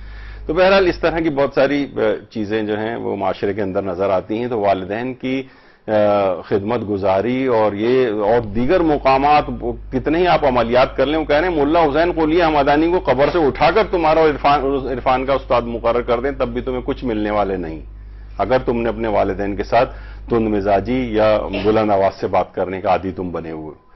تو بہرحال 40 حقوق جو ہیں دنیاوی زندگی سے مربوط ہیں ان کے والدین کے, اور ان میں سب سے پہلا ہے والدین کا بہت زیادہ احترام, بہت زیادہ احترام کرنا. دیکھیے action speaks louder than the voice یا لاؤڈر دین دا ورڈز جو آپ سنتی ہیں کہ انسان اصل میں وہی جو نظر آنا چاہیے کہ آپ والدین کا احترام کر رہے ہیں. یہ نہیں کہ کہیں بھائی ہمارا دل میں بڑا احترام ہے والدین, دل ول نہیں, اس کا احترام نظر آنا چاہیے. والدین کا احترام کرتے ہوئے آپ نظر آنے چاہیے. جب بھی ہمارے امام جعفر صادق علیہ الصلوۃ والسلام فرماتے ہیں کہ والدین کے ساتھ نیکی کرنا اچھے بندوں کی شناخت میں سے ہے, کیونکہ کسی بھی مسلمان کی عبادت اتنی جلدی خدا کی رضایت تک نہیں پہنچ سکتی جتنا والدین کے احترام کی رعایت کرنا ہے. یعنی اتنی جلدی کوئی عبادت انسان اللہ اس سے راضی نہیں ہوتا ہے جتنا والدین کے احترام کی رعایت کرنے سے فوراً راضی ہو جاتا ہے. یعنی احترام والدین نظر آنا چاہیے. لوگ کہیں گے ارے یہ تو بڑا فوق العادہ قسم کا احترام اپنے والدین کا کر رہا ہے, ابھی آگے چل کر اس کی مثالیں پیش کریں گے. یعنی مثلا ماں باپ کے ہاتھوں کا بوسہ لیتے ہوئے نظر آنے. بعض اوقات دیکھیے بہت سی چیزیں ایسی ہوتی ہیں کہ وہ فزیکل محبت کا اظہار بھی چاہتی ہیں. پتہ نہیں بہت سے علماء نے جو کتابیں لکھی ہیں کہ عام طور پہ بہت سی یہ لڑکیاں نامحرموں کی جو وہ عشق میں اور اس میں گرفتار ہو جاتی ہیں, تو عام طور پہ یہ ہوتا ہے کہ ان کے والد جیسے جیسے بچہ بڑا ہوتا جاتا ہے, لڑکا یا لڑکی, اس سے اپنی محبت کے اظہار کو کم کرتے جاتے ہیں. تو وہ کہیں نہ کہیں اس کمی کو کہیں بیرونی افراد سے پورا کرتا ہے. پھر مثلا کوئی بھی لچھے دار باتیں ان کے سامنے پیش کرے گا اور بڑے عقیدت و محبت کا اظہار کرے گا تو بچہ اس طرف کھنچ جائے گا. تو والدین اسی کے یعنی بھی ان کے ساتھ ذرا فزیکل محبت, پیار محبت, بوسہ دینا ان کو, اسی طرح اولاد کے لیے بھی فزیکلی کیا ہے یہ چیزیں نظر آتی ہیں, احترام ہوتا ہوا نظر آ رہا ہے. تو بہرحال یہ سی چیزیں جو ہیں والدین کی طرف سے بھی ہونی چاہیے, اولاد کی طرف سے بھی ہونی چاہیے. جب بھی پیغمبر اکرم فرماتے ہیں کہ جو شخص اپنی ماں کی پیشانی کا بوسہ لے گا تو یہ اس کے لیے جہنم کی آگ سے پردہ بن جائے گا, ایک پردہ ہو جائے گا, یعنی ماں کا بوسہ لینا. تو بہت سے ہمارے ہاں پھر اس کے بعد یہ زیادہ رائج نہیں ہوتا, اولاد بھی والدین سے ذرا فزیکلی طور پر کھنچ جاتی ہے, والدین بھی ذرا دور ہو جاتے ہیں. لیکن بہرحال ہونا چاہیے ایسا کہ ماں کی پیشانی کا بوسہ لینا جہنم سے آگ کا پردہ بن جاتا ہے. ایک تو حق ہو گیا کہ حد سے زیادہ ان کا احترام کرنا, اور ایسا احترام جو ہوتا ہوا نظر آئے, فزیکلی ہوتا ہوا نظر آنا چاہیے. دوسرا حق کیا ہے کہ والدین کی خلاف شرع باتوں کے علاوہ ان کی ہر بات ماننا. صرف وہ بات نہیں مان سکتے جو شریعت اسلام سے متصادم ہو, ابھی ہم اس کی ایک فہرست سے مثالیں پیش کریں گے. اس کے علاوہ ان کی ہر بات مانیں. دیکھیے سب سے پہلی بات تو ایک ہوتا ہے کہ کیا والدین کی اطاعت کرنا واجب ہے. تو اس کا فقہی جواب یہ ہے کہ والدین کی اطاعت تو واجب نہیں ہے, لیکن اذیت والدین حرام ہے. مثلا والدہ نے کہا کہ دیکھو چلو برتن دھو دینا ذرا, آپ نے نہیں دھوئے, کوئی ان کو اذیت بھی نہیں ہوئی, تھوڑا سا انہوں نے کہا بھائی کیوں نہیں دھوئے, یا خفگی کا بھی کچھ اظہار کیا, لیکن کوئی انہیں اذیت نہیں ہوئی, تو بہرحال یہ کوئی حرام کی حد تک نہیں پہنچا. اگرچہ یہ بھی آگے چل کر ہم پیش کریں گے کہ والدین کی اطاعت جو ہے اگرچہ واجب نہیں ہے, لیکن پھر بھی اگر کی جائے, یعنی چاہے ان کو اذیت نہ بھی ہو اس کی مخالفت سے, تب بھی وہ بے پناہ آپ کو فوائد دلواتی. تو کیا والدین کی, تو فقہی لحاظ سے بھی ہم کیونکہ ساتھ ساتھ بتاتے جا رہے ہیں کہ والدین کی اطاعت تو اگرچہ واجب نہیں ہے, لیکن ان کو اذیت دینا حرام ہے. یعنی آپ نے اس طرح سے ان کی مخالفت کی کہ ان کو اذیت پہنچی, تو یہ کام حرام ہو جائے گا. اچھا, اب والدین کا خلاف شریعت حکم کوئی ماننا جائز نہیں, کیونکہ حدیثوں میں بھی آیا کہ لا طاعت المخلوق فی معصیت الخالق, یعنی اللہ کی نافرمانی میں کسی مخلوق کی اطاعت ہم نہیں کر سکتے. کیا کریں کہ امی نے ہمیں یہ کہہ دیا تھا, کیا کریں ابا کا یہ حکم تھا, نہیں. اگر وہ خلاف شریعت ہے تو وہ ماننا جائز نہیں آپ کے لیے. مثلا والد یا والدہ یا والدین حجاب کرنے سے آپ کو منع کریں, اب یہاں پر ان کی بات نہیں مانی جائے گی, یہ خلاف شریعت ہے. یعنی آپ کو اگرچہ بے احترامی بھی نہیں کرنی ہے ان کی, لیکن یہ والی بات ان کی نہیں ماننی کہ آپ کہیں کہ کیا کریں ہماری والدہ بڑی ناراض ہو رہی ہیں, ہو سکتا ہے گھر میں کچھ لڑائی جھگڑا بھی ہو. بہت سی خواتین ہوتی ہیں کہ جناب اگرچہ یہ میرے لحاظ سے تو ایک فضول سی بات ہے کہ بھئی اچھے ان کے رشتے اس وجہ سے نہیں آ رہے کہ پردہ بہت کرتی ہے, آج کل تو بے حجاب لڑکیاں مثلا چاہیے ہوتی ہیں. نہیں, ایسا کچھ نہیں ہے. باحجاب والی لڑکیوں کے لیے الگ ایک لحاظ سے ایک جملہ تو صحیح نہیں، الگ مارکیٹ ہے اس کی، رشتوں کی جو مارکیٹ ہوتی ہے بہرحال، یعنی اس میں لوگوں کے لیے کچھ کی پرائیورٹی یہ ہوتی ہے کہ ہمیں باحجاب لڑکی چاہیے تو وہ انہیں گھرانوں میں جائے. تو بہرحال والدین اگر منع کر رہے ہیں کہ تم حجاب مت کرو، بے حجاب رہو، تو یہ بات ماننا واجب نہیں ہے ان کی. اسی طریقے سے مثلا کوئی لڑکا ہے، ابھی تک تو اب تو خیر نہیں، اب تو داڑھی رکھنا ذرا فیشن وغیرہ میں آ گیا ہے، لیکن ایک زمانہ تھا کہ والدین بہت زیادہ داڑھی رکھنے سے منع کرتے تھے، اور لڑکے نے داڑھی رکھ لی تو لا کے وہ قینچی سے سوتے میں اس کی داڑھی کاٹ دی جاتی تھی، اور پتہ نہیں کیا کیا اس طرح کی باتیں سننے میں آتی تھیں. تو بہرحال داڑھی منڈوانے کا حکم دیں تو وہ نہیں مانی جائے گی. خمس دینے سے منع کریں کہ بھائی یہ کیا بات ہوئی کہ خمس دیں. اب یہ بہت سے گھرانے ایسے ہیں، اور ابھی بھی میں آپ کو بتاؤں، اگرچہ آپ کیونکہ مدرسے سے وابستہ ہیں تو ذرا شہرت زیادہ ہے کہ خمس خمس خمس، لیکن شاید 90% سے زیادہ 95% افراد ایسے ہیں جو خمس دیتے ہی نہیں. حتیٰ کہ جو بہت سے دیندار افراد ہیں ان کے ہاں سے بھی کوئی خمس ومس کا کوئی وہ نہیں ہے، بس وہ کہتے ہیں بھائی کیا کریں، ہمارے پاس تو کچھ بچتا ہی نہیں ہے. جبکہ ایسا کچھ نہیں، کچھ نہ کچھ بچتا ہے. سالانہ تاریخ خمس پہ کہ آپ کے پاس ایک پائی بھی گھر میں 10 روپے کا نوٹ بھی نہیں ہے آپ کے پاس، 2 روپے نکالیے اس کے اوپر خمس. بہرحال تو خمس دینے سے اگر منع کریں اس کو تو یہ بات نہیں مانی جائے گی کہ خمس آپ کو دینا پڑے گا. واجب دینی تعلیم سے منع کریں. اب تو چلیں انٹرنیٹ اور یہ والی سہولت ہو گئی، گھر بیٹھے بھی واجب دینی تعلیم حاصل کی جا سکتی ہے.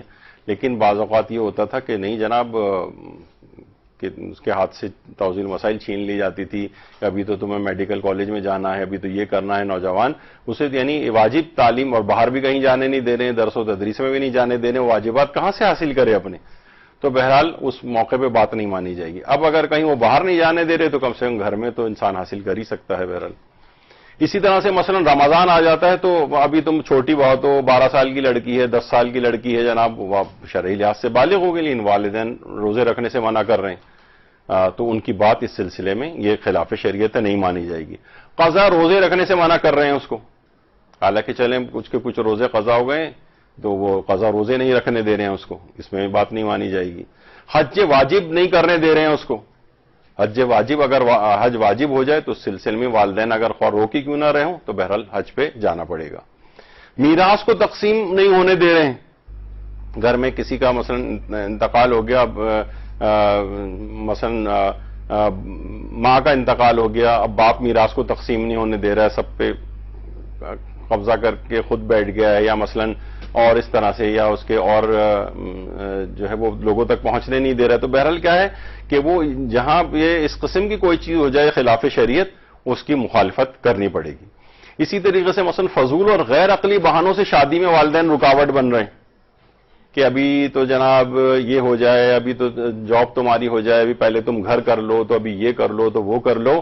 یعنی فضول اور غیر عقلی بہانے، اس پہ ہم اپنی جو موقع تھا اس کا پوری اس پہ گفتگو کر چکے ہیں یہاں پر، کہ بہت سے فضول اور غیر عقلی بہانوں سے شادی میں، اس پر شادی کرنی مثلا واجب ہو گئی ہے، اس کی ضرورت ہے، اب اس کو جو ہے فضول بہانے اور غیر عقلی بہانے جو بنا کے اس کی شادی میں تاخیر کی جا رہی. لڑکے جو ہیں وہ 35 40 سال کے ہو گئے اور ابھی تک جناب یہ تو ابھی یہ نہیں، اس نے نہیں کیا، ابھی یہ نہیں کیا، ابھی یہ نہیں کیا، ابھی یہ نہیں کیا. تو پھر اس سلسلے میں والدین کی بات ماننا واجب نہیں رہتا ہے. اچھا، کسی ایسی جگہ شادی کو کہیں جو آپ کے لیے نقصان دہ ہو. یعنی یہاں پر اس قسم کے آج کل رشتے، یعنی لڑکیاں بھی کے لحاظ سے بھی، کہ بھائی ان سے کہا جاتا ہے کہ جب رشتہ کسی لڑکے کا کہ بھئی کیا حجاب وغیرہ کرنے کا ان کا کوئی پروگرام ہے، تو وہ لڑکی کہتی ہے نہ ابھی میں کروں گی اور نہ آئندہ ساری زندگی کبھی کروں گی، ابھی سے بتا رہی ہوں میں. تو اب یہ اب معلوم ہے کہ بھئی جو اتنا بے دینی کے اندر اتنا زیادہ سخت ہو، اب والدین کہہ رہے ہیں تم اسی جگہ کرنی ہے کیونکہ مثلا لڑکی ڈاکٹر ہے، مثلا لڑکی جو ہے فلاں ہے، مثلا لڑکی فلاں بینک کے اندر کام کرتی ہے، اچھی جاب ہے، پیسہ کمانے والی ہے. اب آپ دیکھ رہے ہیں کہ آپ کی اپنی زندگی مختل ہو جائے گی، تو والدین کی بات یہاں پر نہیں مانی جائے گی. یعنی یہ ان چیزوں میں سے. اچھا، یا والدین مثلا شادی پر تعلیم کو ترجیح دیں، لڑکیوں کی شادیوں میں تاخیر کرتے جا رہے ہیں. اب یہ جو ہے ڈاکٹر بن جائے، اس کے بعد پوسٹ گریجویشن کر لے، اب یہ کر لے وہ کر لے، تاخیر ہوتی چلی جاتی ہے. اور لڑکی کو شادی کی ضرورت ہے، یہ تو 10ویں سال کے پہلے دن قمری لحاظ سے بالغ ہو چکی ہے جسمانی اعتبار سے، اور اس کے بعد جو ہے اب اس کو آپ 35 سال میں اس کی اتنا طویل عرصہ ایسے ہی گزار دیتے ہیں بغیر شادی کیے. تو کیا ہے کہ اس موقع پہ پھر والدین کی اطاعت وغیرہ واجب نہیں ہوتی ہے. یعنی کہ آپ کہیں گے نہیں والدہ نہیں کرنے دے رہی، والد نہیں کرنے دے رہی، یہ بہت بڑا اس سے آگے اور اس سے بھی بڑے نقصانات ہو جاتے ہیں. تو بہرحال یہ چیزیں اس قسم کی ہیں. یا مثلا والدین قطع رحمی کرنے کو کہیں قطع رحمی کرنے کو والدین کہہ رہے ہیں کہ بھائی تم اپنے مثلا خالہ سے نہیں ملو گے، اپنے ماموں سے نہیں ملو گے.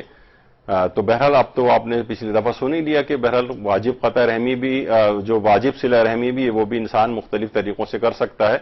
لیکن بہرحال ان کی یہ والی بات نہیں مانی جائے گی کہ آپ قطع رحمی وہ کرنے کو کہہ رہے ہیں تو آپ فوراً قطع رحمی کر لیں کہ والدہ کا حکم ہے، انہیں بڑی اذیت ہوگی اگر میں فلاں سے جا کر مل گیا ماموں سے مثلا.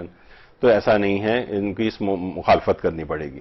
یا مثلا وہ کوئی مضر صحت چیزیں لانے کو کہیں آپ کو، مثلا والد ہے وہ چین اسموکر ہیں یا گٹکا کھانے والے ہیں یا فلاں ہیں، وہ کہہ رہے ہیں کہ گٹکا لا کے دو، اور آپ کہیں گے بھائی والد کی اطاعت تو واجب، اور بھائی ان کی شدید نقصان پہنچے گا ان کی صحت کو، یا آپ کیا ان کو مضر صحت چیزیں لا کر دے رہے ہیں، اس میں آپ کو اطاعت واجب نہیں ہے ان کی مثلا.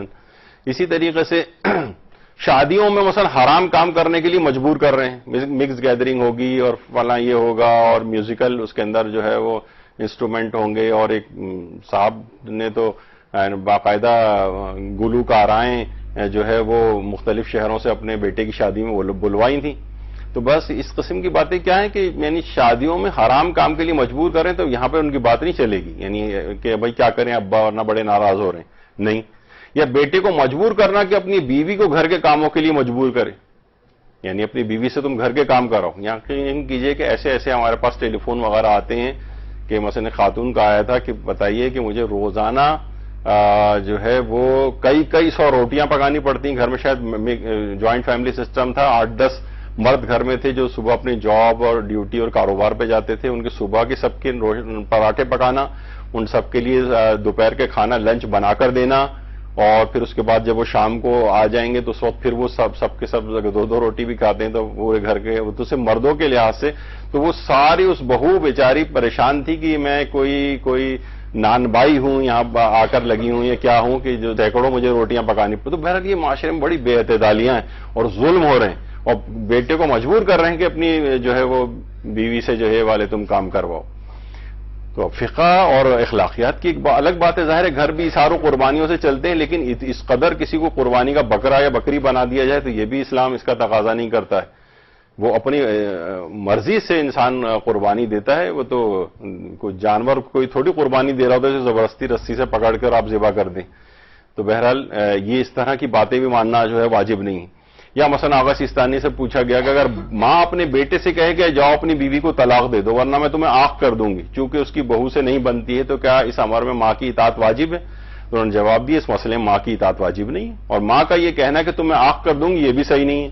البتہ بیٹا ماں سے بد کلامی نہیں کر سکتا، یعنی خاموشی اختیار کر لیں، آپ اس کی بات نہ مانیں، لیکن یہ نہیں کہ ماں کہہ رہی کہ طلاق دے دو تو اس کو جو ہے وہ آپ طلاق دے دیں یا باتوں میں آ جائیں اس کی. تو یہ سب چیزیں اس طرح کی ہیں کہ یہ نہیں مانی جا سکتی. یا بیٹے کو مجبور کرنا کہ وہ بیوی کو وقت نہ دے، یعنی ایسے ہمارے پاس عجیب و غریب کیسز آتے ہیں کہ مثلا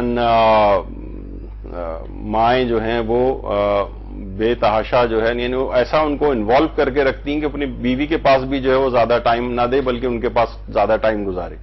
مجھے یاد پڑتا ہے بالکل ابتدائی شاید انٹر کا زمانہ تھا، ہمارے استاد محترم نے ہمارے کلاس فیلو کی ایک شادی ہوئی تھی، تو اس میں انہوں نے تقریر کی تھی، تو اس میں ظاہر والدین بھی سب کے شریک تھے.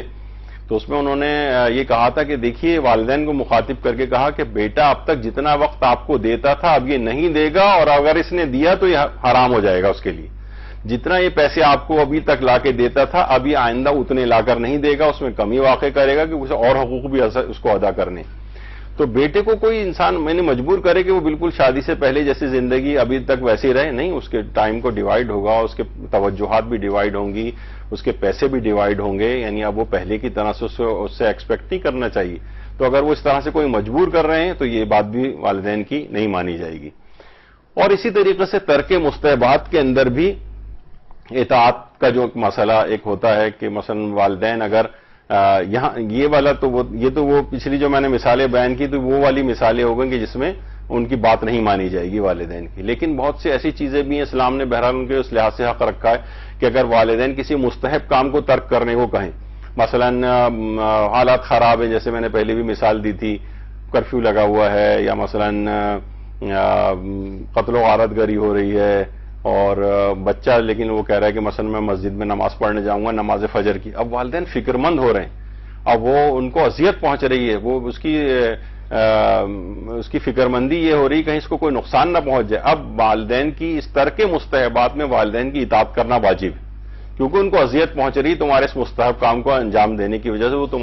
وہ مسجد میں جانے کے مخالف نہیں ہے، وہ تمہاری یعنی جو سلامتی کے بارے میں فکر مند ہے.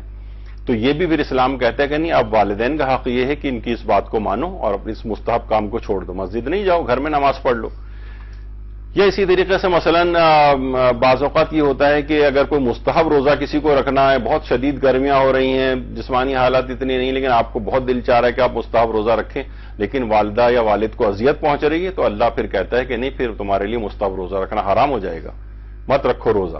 تو بہرحال ترک مستحبات میں اس لحاظ سے جب والدین کی اذیتوں کا مسئلہ آ جائے تو پھر ان کی اطاعت کرنا چاہیے. اسی طرح سے ہے والدین کے آگے ان کی طرف پشت کر کے نہ بیٹھنا، یہ بھی ان کا ایک حق ہے. یعنی والدین کے آگے بیٹھ گئے، جس طرح پچھلی دفعہ بھی ہم نے آپ کو سامنے جو ہے وہ چیز پیش کی تھی، بلکہ وہ تو ابھی آئے گی امام خمینی والی. لیکن جو ہمارے چوتھے امام زین العابدین علیہ الصلوۃ والسلام،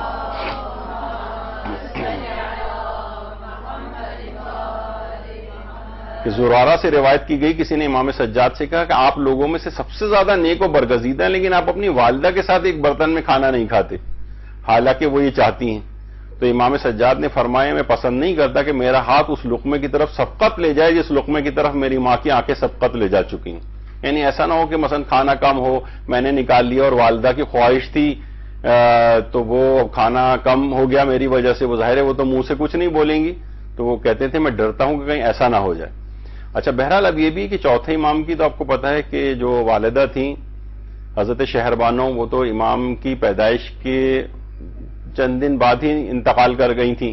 حضرت شہربانو وہ ایک بہرحال بہت ہی ضعیف یا جعلی قسم کی ایک روایت ہے، جس میں واقعہ کربلا کے بعد پھر ان کا وہ تہران کی طرف جانا، وہ تہران میں جو ایک زیارت حضرت شہربانو کی پہاڑے کے اوپر بنی ہوئی ہے، بہرحال بالکل آتھینٹک نہیں ہے، لیکن بہرحال لوگ جاتے ہیں، ان کو وہاں جا کر بھی یاد کر لیا جائے زیارت پہ، تو کوئی ایسی مذائقے والی بات نہیں. اور اس کے بعد بہرحال پھر امام حسین علیہ السلام نے چوتھے امام کے لیے ایک دایا کو مقرر کیا تھا جن کا نام وشیکا یا وشیکا تھا، اور پھر انہوں نے امام کو دودھ پلایا تھا. اور کیونکہ حضرت شہربانو تو انتقال کر گئی تھیں، تو چوتھے امام اپنی ان رضائی والدہ کو بھی ماں کہہ کر پکارتے تھے. ماں ایک بڑا اس لحاظ سے ماں کا ان کو ایک تقدس، اور حالانکہ وہ رضاحت کے لحاظ سے ایک دایا تھی، تو لیکن امام نے بہرحال ان کا اس طرح سے اتنا اکرام کرتے تھے. یعنی اپنی جس نے ان کو صرف ظاہر ہے کہ رضاعت کا تو 2 سال سے زیادہ کا پیریڈ نہیں ہوتا، لیکن اس کے باوجود بھی امام اس کھانے کی طرف ہاتھ نہیں بڑھاتے تھے جہاں ان کی وہ دایا اگر کبھی دسترخوان پہ ہوتی تھیں تو کہیں ایسا نہ ہو کہ ان کے بھی حق کا اس قدر خیال رکھتے تھے. تو بہرحال یعنی ان کی طرف پشت کر کے نہ بیٹھنا، یعنی کہیں بھی ہو تو ان کو آپ آگے کریں. جس طرح ہم نے آغا خوئی کا پچھلی دفعہ مثال دی تھی کہ آغا خوئی اپنے والد کو آگے کرتے تھے، پھر ان کے پیچھے پیچھے چلتے تھے. اور اسی طریقے سے تو بہرحال تو حضرت امیر المومنین یہ بھی فرماتے ہیں کہ باپ کا حق یہ ہے کہ فرزند ہر اس چیز میں ان کی اطاعت کرے سوائے اللہ کی نافرمانی کی، ہر بات میں اطاعت کرے، ہر بات میں ان کے پیچھے پیچھے رہے. اور اسی طریقے سے ایک اور جو چوتھا حق ہے کہ ان کی رضایت کے بغیر مستحب سفر بھی نہ کرنا. یعنی اگر وہ پریشان ہو رہے ہیں حالات کی وجہ سے یا کسی اور وجہ سے، حتیٰ کہ مستحب حج کے لیے بھی یہ بات آتی ہے. آغا سیستانی نے مناسک میں لکھا ہے کہ بالغ شخص کے حج کے صحیح ہونے میں والدین کی اجازت مطلقاً ضروری نہیں، کیونکہ واجب حج میں نہیں چلے گی والدین کی اطاعت کریں اگر وہ منع کریں. لیکن اگر اس کے مستحب حج پر جانے سے ماں باپ میں سے کسی ایک کو اذیت ہو، مثلا اگر وہ راستے میں پیش آنے والے خطرات سے ڈرتے ہوں اور اس بنا پہ انہوں نے اذیت ہو، تو اس شخص پر مستحب حج کے لیے جانا جائز ہی نہیں. یعنی ایسا سفر حج مستحب حج عبادتوں سے بھرپور، لیکن پھر بھی آغا سیستانی فرماتے ہیں کہ اگر وہ فکر مند ہو رہے ہیں ان کے یا منع کر رہے ہیں، ان باعث اذیت ہو رہا ہے ان کے لیے ان کا جانا. بہت سارے دیکھیے اس طرح سے ہوتے ہیں، حالات خراب ہو رہے ہیں، یا اب تو خیر اس طرح کا معاملات نہیں ہیں، لیکن ایک عمومی طور پر ممکن ہے کہ جیسے ابھی وباؤں کا ایک دور چلا تھا اور جناب حج پہ جا رہے ہیں تو اتنی دنیا سے لوگ آ رہے ہیں، اور ایسا نہ ہو کہ کہیں سے اس کو کوئی وبا لگ جائے. اب صرف مستحب حج کے لحاظ سے والدین فکر مند ہو رہے ہیں، اذیت ہو رہی ہے، کہیں ایسی کسی بیماری کا شکار نہ ہو جائے. یہ تو بہرحال یہ کہ والدین کے حق کے اعتبار سے انہوں نے کہا کہ اگر ان کو اذیت ہو رہی ہے تو پھر مستحب حج پہ بھی نہیں جائے گا. ان کے احترام میں کھڑے ہو جانا، اور جب تک وہ نہ بیٹھے نہ بیٹھنا، ان کے احترام میں کھڑے ہونا، جب تک بیٹھے نہ بیٹھنا. اور ایک آدمی نے رسول اللہ سے آ کر عرض کیا کہ بیٹے پر باپ کا کیا حق ہے؟ تو رسول اللہ نے فرمایا بیٹا باپ کا نام لے کر نہ پکارے، باپ کے آگے نہ چلے، باپ سے پہلے نہ بیٹھے، باپ کے لیے ذلت اور بدنامی کا سبب نہ بنے. تو اس میں بھی وہی جو اس وقت ہم بیان کر رہے ہیں کہ باپ کے آگے آگے نہ چلے، یعنی باپ کا نام لے کر بھی نہ پکارے. اب بہت سے ڈرامے ایسے آنے لگے ہیں کہ جناب وہ فلاں باپ کا نام لے کر پکار رہے ہوتے ہیں. مشہور وہ کوئی مزاحیہ سیریل جو ٹی وی کے اوپر آ رہی ہے ڈراموں کی، اس میں وہ ایک لڑکا جو ہے وہ اپنے باپ، اگرچہ وہ سوتیلے باپ ہے لیکن نام لے کر پکارتا ہے. میں نام نہیں لے رہا، وہ آپ کو پتا ہے کیا ہے. بہرحال تو وہ یہ اچھا، اس سے کیا ہے کہ بچے سیکھ رہے ہیں، اچھا باپ کا نام لے کر بھی پکارا جا سکتا ہے. اگرچہ ابھی تو معاملہ اتنا خراب نہیں ہوا لیکن وہ پہلا پتھر پھینک دیا گیا ہے کہ آئندہ شاید یہ اس قسم کی چیزیں رائج نہ ہو جائیں. باپ کے آگے آگے نہ چلے جب تک کوئی عقلی کوئی وجہ نہ ہو، یا باپ سے پہلے نہ بیٹھے. اچھا اسی طرح سے یعنی جب تک والدین نہ بیٹھ جائیں خود بھی نہیں بیٹھے، یعنی ان کے ایک لحاظ سے ایک حق کے اندر سے ہے یہ بات. اور راستہ چلتے ہوئے جب تک کوئی عقلی یا شرعی عذر نہ ان سے آگے نہ چلے. وہ آپ نے پچھلی دفعہ بھی بات سنی تھی، اور یہ حدیثوں کے اندر بھی آئی ہے کہ ہمارے چھٹے امام جعفر صادق علیہ الصلوۃ والسلام نے فرمایا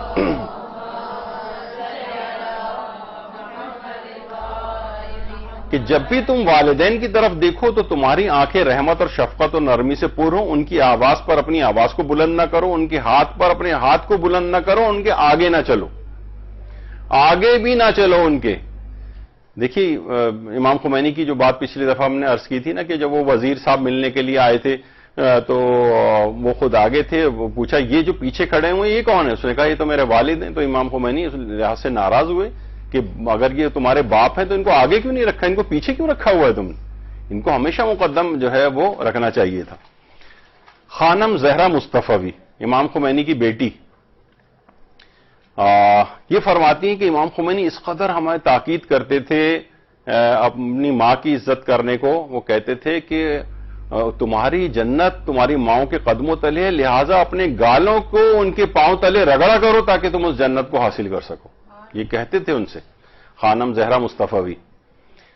تو یہ امام خمینی ان کو بڑی اس لحاظ سے تاکید فرماتے تھے. اچھا امام خمینی کی تین بیٹیاں، ویسے تو امام خمینی کی 8 اولادیں تھیں. اب دیکھیں جو بڑے لوگ ہوتے ہیں ان کو دنیاوی لحاظ سے بڑے امتحان دینا پڑتے ہیں. 4 تو امام خمینی کی اپنی زندگی میں 2 بیٹیاں اور 1 بیٹا، وہ تو بہت جلدی انتقال کر گئے تھے. لطیفہ اور سعیدہ نام کی 2 بیٹیاں وہ امام خمینی کی پہلے انتقال کر چکی تھیں. 1 بیٹا سید علی تھا، وہ بھی انتقال کر گیا تھا. اس کے بعد مصطفیٰ خمینی وہ بعد میں وہ مجتہد تھے اور بڑے زبردست قسم کی تفسیر قرآن بھی لکھ رہے تھے. ان کو عراق میں شہید کر دیا گیا. تو 4 اولادوں کا تو وہ زخم اس دنیا میں اپنی حیات میں اٹھایا تھا انہوں نے. اس کے بعد بہرحال یہ 3 بیٹیاں ابھی بھی امام خمینی کی حیات ہیں، خانم زہرا مصطفی، فریدہ اور صدیقہ. تو ان کی بھی جو ہے وہ یہ تینوں بیٹیاں جو ہیں، زہرا مصطفی کی شادی تو ڈاکٹر محمود بروجردی سے ہوئی، اور جو صدیقہ تھیں ان کی آیت اللہ شہاب الدین اشراقی سے ہوئی، اور تیسری جو فریدہ ہیں ان کی سید حسن عرابی سے ہوئی. اور ایک خصوصیت کے ساتھ بات اور بیان کر دی جائے کہ امام خمینی کی جو تینوں بیٹیاں تھیں یہ سب سادات ہیں، لیکن امام خمینی کے تینوں داماد غیر سید ہیں. شہاب الدین اشراقی بھی، محمود بروجردی بھی اور حسن عرابی بھی. تو یہ اس لحاظ سے میں نے بیچ میں بات آ گئی تو بیان کر دوں. آیت اللہ صافی گل پائگانی وہ بھی آیت اللہ جو ہے بروجردی، آیت اللہ محمد رضا گل پائگانی وہ سید تھے، ان کے داماد تھے. آیت اللہ خوئی کی اپنی ایک بیٹی جو ہے انہوں نے ایک غیر سید جو ہے وہ. تو بہرحال وہاں علماء کے اندر یہ والی چیز نہیں، یہ صرف ہمارے انڈیا پاکستان کے اندر بہت زیادہ اس کو جو ہے نا واجب و حرام والا ایک مسئلہ بیان کر دیا گیا. تو بہرحال امام خمینی کی جو زہرا مصطفی کی تو میں نے مثال دی.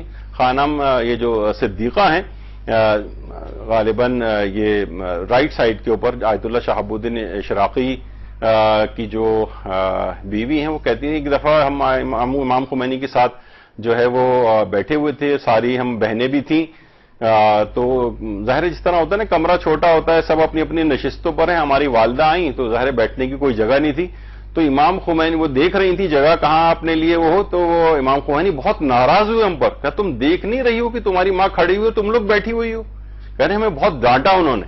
امام خمینی بڑے اس لحاظ سے بہت وہ تھے، کھانا لگ جاتا تھا، لوگ کو کہتے تھے تم کھانا شروع کرو، لیکن خود جب تک شروع نہیں کرتے تھے جب تک کہ ان کی اپنی زوجہ وہاں پر نہیں آ جاتی تھی، جب تک وہ کھانا شروع نہیں کرتے تھے جب تک کہ ان کی زوجہ کھانا نہ شروع کر دیں.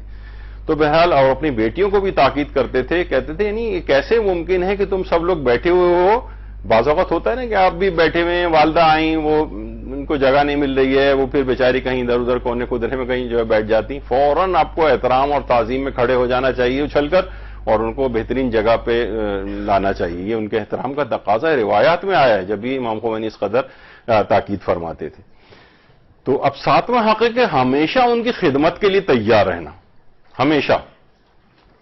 اچھا اب دیکھیے ہمیں کتنا بہت سے واقعتاً ایسے افراد حج و عمرہ پہ بھی نظر آتے ہیں، زیارات پہ بھی نظر آتے ہیں، اگرچہ اب تو ویل چیئرز وغیرہ بھی آ گئی ہیں، لیکن بہت سے لوگ ویل چیئر افورڈ نہیں کر سکتے، اویلیبل نہیں ہوتی، اپنی ماں کو اپنے کندھے پہ بٹھا کر جو ہے مثلا لے جا رہے ہیں ادھر سے ادھر، اور اپنے باپ کو جو ہے وہ گود میں اٹھا کر لے جاتے ہوئے نظر آ رہے ہوتے ہیں. ان خدمت، جیسے میں نے اس سے پہلے کہا نا، خدمتیں نظر آنی چاہیے، احترام نظر آنا چاہیے، خدمت کرتے ہوئے نظر آنے چاہیے آپ، تب معاشرے کے اندر نیکیاں پھیلیں گی. جو اربعین وغیرہ کے اوپر جو ہے لوگ اپنے والدین کو اس طرح سے کمر پہ اٹھا کر بھی جو ہے وہ لے جاتے جو ہوئے نظر آتے، علماء تک کی جو ہے اس لحاظ سے سیرت ہم کو ملتی ہے. اور کتنے افراد ایسے ہیں کہ اگرچہ وہ خود بوڑھے ہو گئے، یعنی خود میرے اپنے ایک رشتہ دار جو اب تو غالباً وہ 90 کی عمر کے ہیں، وہ جب ان کی والدہ حیات تھیں، یعنی لوگ ہمیں بتاتے تھے کہ وہ دونوں بھائی، دونوں عمر رسیدہ 70 کے قریب اس زمانے میں تھے وہ، اور اپنی ماں کے سر میں تیل لگا رہے ہیں، اپنے ماں کے سر میں کنگھا کر رہے ہیں، ان کے ہاتھ پاؤں دبا رہے ہیں. وہ خود بڈھے جو خود یعنی پوتوں اور نواسوں والے ہیں، لیکن اپنی ماں جب تک ان کے حیات تھی ابھی تک میں ان کو بہت عزت و احترام سے دیکھتا ہوں.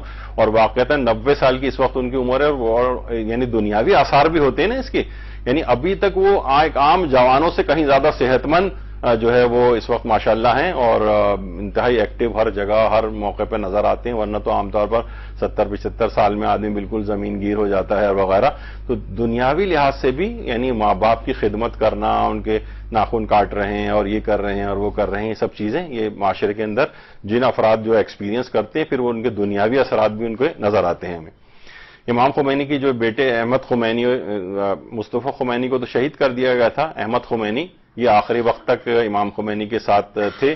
یعنی ان کی کتنی تصویریں بھی ملتی ہیں کہ یہ امام خمینی گھر میں ان کے بال بھی کاٹتے تھے، ان کی داڑھی جو ہے وہ بھی اس کو تراش خراش کرتے تھے، اور ناخن کاٹنا، اور یعنی جسمانی لحاظ سے بہت زیادہ ان کی. اور کیوں نہ کریں، ظاہر ہے اگر خود بھی آپ سوچیں، باپ ہے وہ، جب بچی یہ لڑکی چھوٹی تھی، یہ لڑکا چھوٹا تھا، اس کے بالوں میں کنگھی کر رہا ہے، تیل لگا رہا ہے، سب ہوتا تھا، تو اب یہ ابوز بزرگی میں پہنچ گئے تو آپ کیوں نہیں کر رہے ہیں؟ اسی طریقے سے احمد خمینی یعنی اگرچہ خود کتنے بڑے عالم دین تھے، سب کچھ تھا، لیکن اس کے باوجود بھی ملازموں کے اوپر نہیں چھوڑا ہوا تھا. حالانکہ تو پورا ایران دیکھا جائے تو ان کی خدمت کے لیے وہ پہنچ جاتا، لیکن ان کو کھانا پیش کرنا، ان کی تمام جسمانی ضروریات کو پوری کرنا، یہ ایک مساعدت مند بیٹے کے لحاظ سے یعنی واقعتاً ان کی ایک زندگی جو ہے وہ ایک نظر آتی تھی کہ اپنے باپ کی انداز سے وہ خدمت کر رہے ہیں. کتنے لوگ ہمیں معاشرے کے اندر بھی نظر آتے ہیں کہ اپنے باپ کو اپنے ہاتھوں سے جو ہے وہ کھلا رہے ہیں، ان کی ضروریات کو پورا کر رہے ہیں. روایت میں آتا ہے کہ ایک شخص امام صادق علیہ الصلوۃ والسلام کے پاس آیا،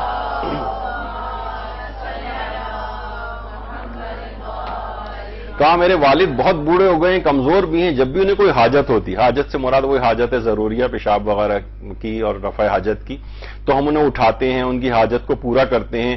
امام صادق نے فرمایا اگر ممکن ہو تو ان کام خود کرو، نوکروں پر نہ چھوڑو، اپنے ہاتھ سے لقمہ بنا کر ان کے منہ میں دو، کیونکہ تمہارا ایسا کرنا روز قیامت تمہارے لیے ڈھال بن جائے گا، یعنی جہنم میں جانے سے تم بچ جاؤ گے.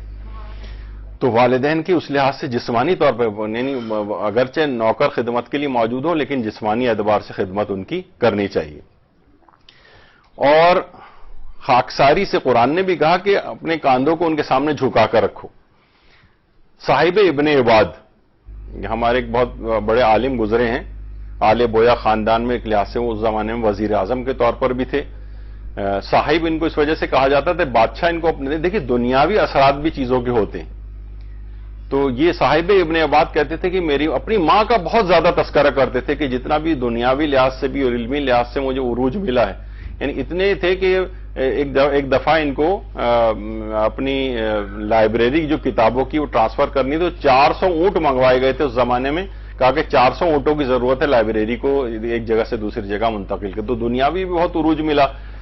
تو وہ کہتے تھے کہ میری ماں نے اتنی زبردست میری تربیت کی ہے کہ جب میں اپنے مدرسے جایا کرتا تھا تو ماں 1 درہم اور 1 دینار مجھے دیا کرتی تھی کہ یہ تمہارے کھانے کے لیے اور یہ تم اس جانے سے پہلے راہ خدا میں صدقہ کرتے ہوئے جانا.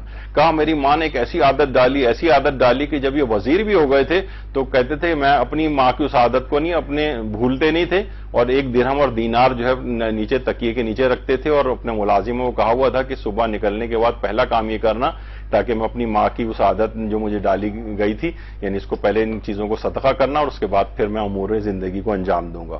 تو انہوں نے کہا تھا کہ صاحب ابن عباد نے کہ میرے مرنے کے بعد میری قبر بھی میری ماں کی قبر کے پاؤں کی طرف بنانا, کیونکہ قرآن کی آیت ہے وَاخْفِضْ لَهُمَا جُنَاحًا مِنَ الذُّلِّ, یعنی اپنے کندھوں کو خاکساری سے ان کی طرف جھکا کے رکھو ذلت کے ساتھ. میں چاہتا ہوں کہ میں مرنے کے بعد میری قبر بھی میرے ماں کے پاؤں کے پاس ہو. تو بہرحال اصفہان میں صاحب ابن عباد کی یہ قبر بھی ہے. اور اسی طریقے سے شیخ مرتضی انصاری, ان نے پچھلی دفعہ کئی دفعہ ان کا مثال دی ہے کہ شیخ مرتضی انصاری بھی یعنی جب ان کی والدہ کا انتقال ہوا اس قدر زار و قطار رو رہے تھے کہ کافی وقت ہو گیا کہ لوگوں نے ان کو کہا کہ آپ کی مرجعیت کے شایان شان نہیں ہے کہ آپ اس طریقے سے روئیں. کہا کہ تمہیں نہیں پتا کہ میری ماں نے کس قدر زحمتیں کر کے جس تم کہہ رہے ہو کہ آج میں مرجعیت کے اس عہدے پر پہنچا یہ میری اپنی ماں کی وجہ سے تو پہنچا ہوں. تو بہرحال شیخ انصاری اس انداز سے اپنی ماں کو بہت زیادہ یاد کرتے تھے اور اپنی تمام تر کاوشوں کا جو کریڈٹ ہے یہ اپنی ماں کو دیا کرتے تھے اور کہتے تھے آج جس مقام پر بھی ہوں اپنی ماں کی وجہ سے ہوں. اور یہ شیخ انصاری پھر اتنا بڑا مقام حاصل کیا کہ وہ جو مشہور بھی ہے کہ شیخ انصاری سے امام زمانہ سے جب چاہیں ملاقات بھی کر لیتے تھے. یعنی اللہم صل علی محمد.